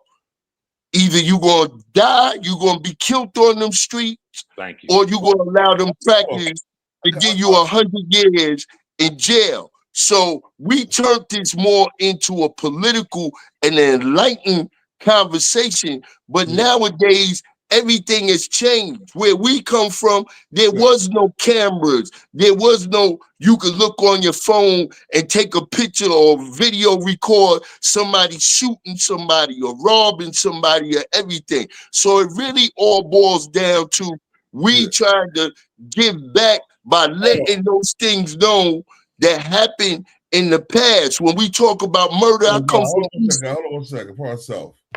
All right. I know y'all niggas are Zip with the Clip fans, right? Oh man, you done cut me off for that, man. Yo, listen, God, I ain't been cut you. God, check this out. Listen, God. Yo, every time that bad comes out of Zip, bro. Don't do that, bro. Booty hole get moist as hell. It get moist. Pause, man. Come on. Is that the drip? Is that the drip? That's the drip. Listen. My thing is like the brother said, right? Coming from out of those eras, if somebody call you gay or somebody call you a snitch, you gotta have actual proof. I'm not the type of individual that ride with anything. The same thing with the big meats situation and everything. We got all type of things that's going on with them people, with third parties. You got people that's in federal penitentiary and they could get their girl to go out there and get close to another big time drug dealer to get their man that's already in jail a time cut. All of it boils down to that nobody is going to win by doing it that route. So this is why we speak on this. They talk about murders. East New York is 5.5 square miles. We was called the killing grounds. They talking about murders. We had 1,200 murders in just that small place. Then between us and Brownsville, you might got over 1,500 bodies in 1 year. We're not here to glorify any of those things. We're only here to let it be known that the past and the present is what makes up the future. These individuals now, they become millionaires. They ain't got to do what we got to do to make money. They become millionaires in the rap game, and instead of taking that money and going out and buying a couple of F-150s and hooking up something to it, creating landscape businesses that you can give jobs to the youth, no, they promote that money into gang banging and into more death and destruction in our community. We did what we did because we didn't know no better and we was chasing the almighty dollar.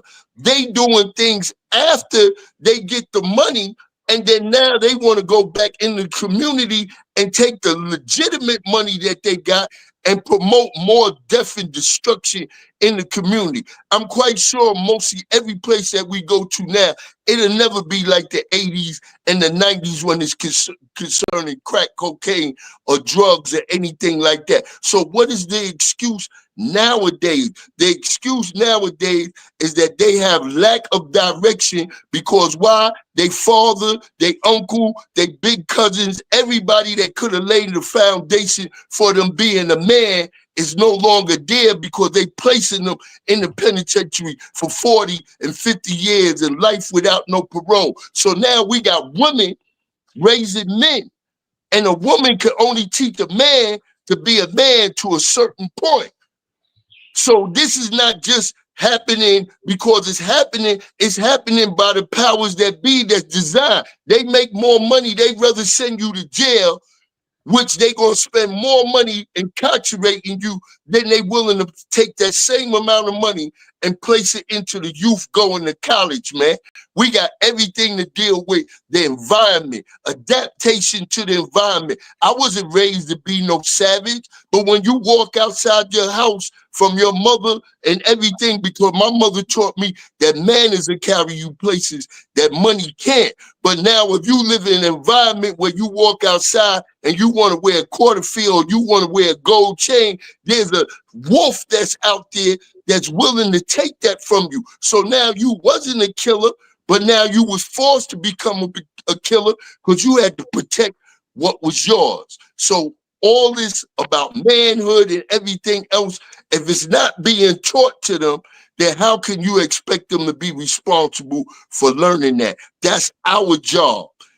It's our job to make sure that we do the best that we could do to let them know that it's nothing new underneath the sun. And you're only on the road to destruction by allowing yourself to be weak to peer pressure and all the other things that's going on in that so-called said environment. Yes, sir. I'm about to get out of here. Listen, let me say to the brother, thank you, brother, for laying that foundation. Thank you too, brother. Thank you too. All of y'all. All love, bro. All love. Let me say this. What you said in essence, the moral of this conversation, the moral to the story is what you said is exactly right. And the other brother was speaking. I'm sorry for cutting him off. He left. Is that stay out of the streets, y'all. Stay out of it, period, bro. I moved to the suburbs in what, 88, 89. I'm done. I'm raising my babies, private school. I'm out because I saw where it was leading, for one. For two, you're exactly right. Whether he snitched or not is a moot issue. We just have, who cares? But I will say this, that bearing false witness against someone, that's one of the 10 commandments. It is a huge sin to bear false witness against someone, for one. For two, I'll say it again.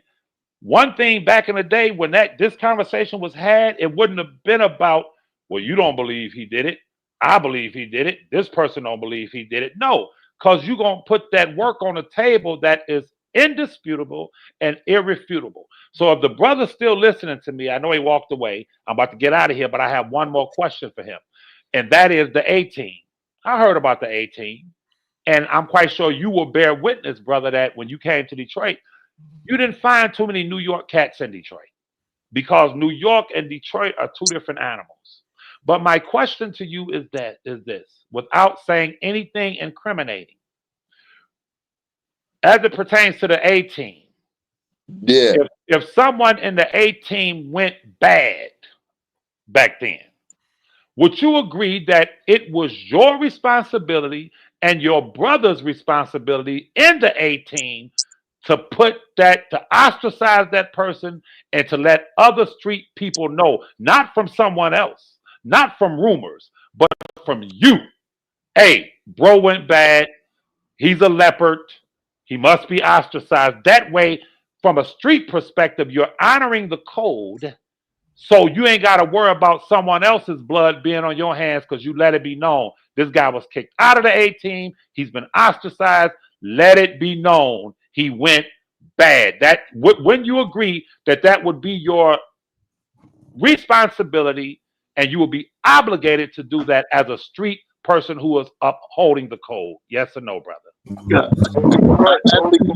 I absolutely 100% agree with you. But like I told them earlier, right? And it's not a white or black thing. We know all about the movie with Whitey Bulger, And when you're dealing with those people, it's more to their benefit that if you're the type of person that can get amongst all different type of people, to let them know what's going on, that they keep you free in the street. I'm not justifying that what you're saying is not right by Preem coming out with this a long time ago, but also, like the brother said, a lot of times, like I said earlier in this, I don't speak on certain things because I always take into account that even though a brother may be locked up for life today, while you in there, you could be studying some law and you could have found the loophole in your case to come home. But now if you spoke on something that could be, used against you, then you won't be able to acquire your freedom. So you got to be careful with the things that you say up here on social media nowadays, because those things can come back to haunt you. I don't know. I can't justify why it took this long for Preem to come out with that situation, but it might have been he was waiting for Prince to come home for them, either one of them, to get a chance to hit the street again. And like I said, if we want to deal with it as far as content and everything, I think that they did the right thing, because Prince could have came over and ran up on a whole bunch of shows and answered a bunch of questions, but instead they put a video together where they could make some money. Like if it was back in the day selling crack, but they selling it at $10 a pop. Once they get 100,000 viewers, that's $1 million. It really doesn't matter anymore, because none of those codes are being lived by. So a person can snitch and come home. Take, for instance, the little cat Woody down there with the YSL. He came home, switched everything up. He making more money than he ever made. But do we accuse a young brother like him of being wrong when he was used as a crash dummy? Another individual that's getting multi-millions, and then as soon as these dudes get locked up, like you said back in the days, if you was my man and you was rolling with me and you got locked up, it was my obligation to pay for your lawyer. It was my obligation not to go over to your house looking to have sex with your girl, but to make sure that your family was right. None of those rules exist anymore.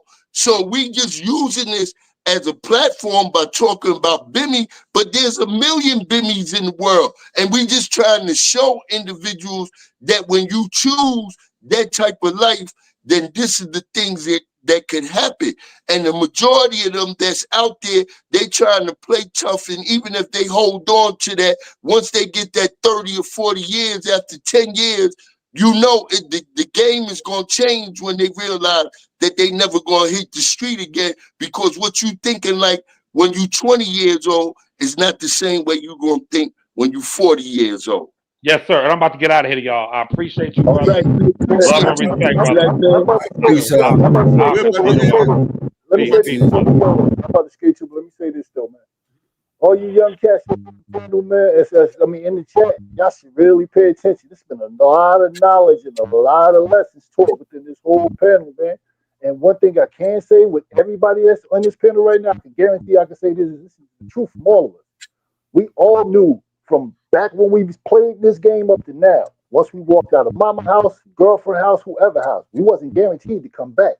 And we made it up to where we are now. That's a lesson. I need to pay attention. We survived the war. Listen, that is our crown. Listen, bro, we don't need no other certification. We all grew up in it. And the fact that I could leave here right now, go get a fish sandwich, a fish dinner, go to my girl's house, do my thing. Y'all can get up right now. Hey, I feel like having a Bud Light. Let me go get a beer. You can leave. You're free. We survived, brother. Because so many of our peers did not. So many of them fell prey. So you got to give us some credence, some credit. You got to respect that we was in the same street as everyone else. Same street. But we survived, brothers. I love you, brothers. Peace. God, yes, sir. Your boy, we've been up here 4 hours, man. Fuck it out, man. Hey, boy, appreciate you, bro. Salute to the channel, man. You know, when I see the salute, the notification come through, you know, I'm right in the ears, brother. All right. Waiting no blood, so no people doing our own thing. BTB is part of the song, man. Like that. What? Peace, my brothers. I enjoyed all of y'all and your input, man. And we gonna keep doing what we gotta do, man. As responsible OGs, man, and making sure we get the message out. That's it.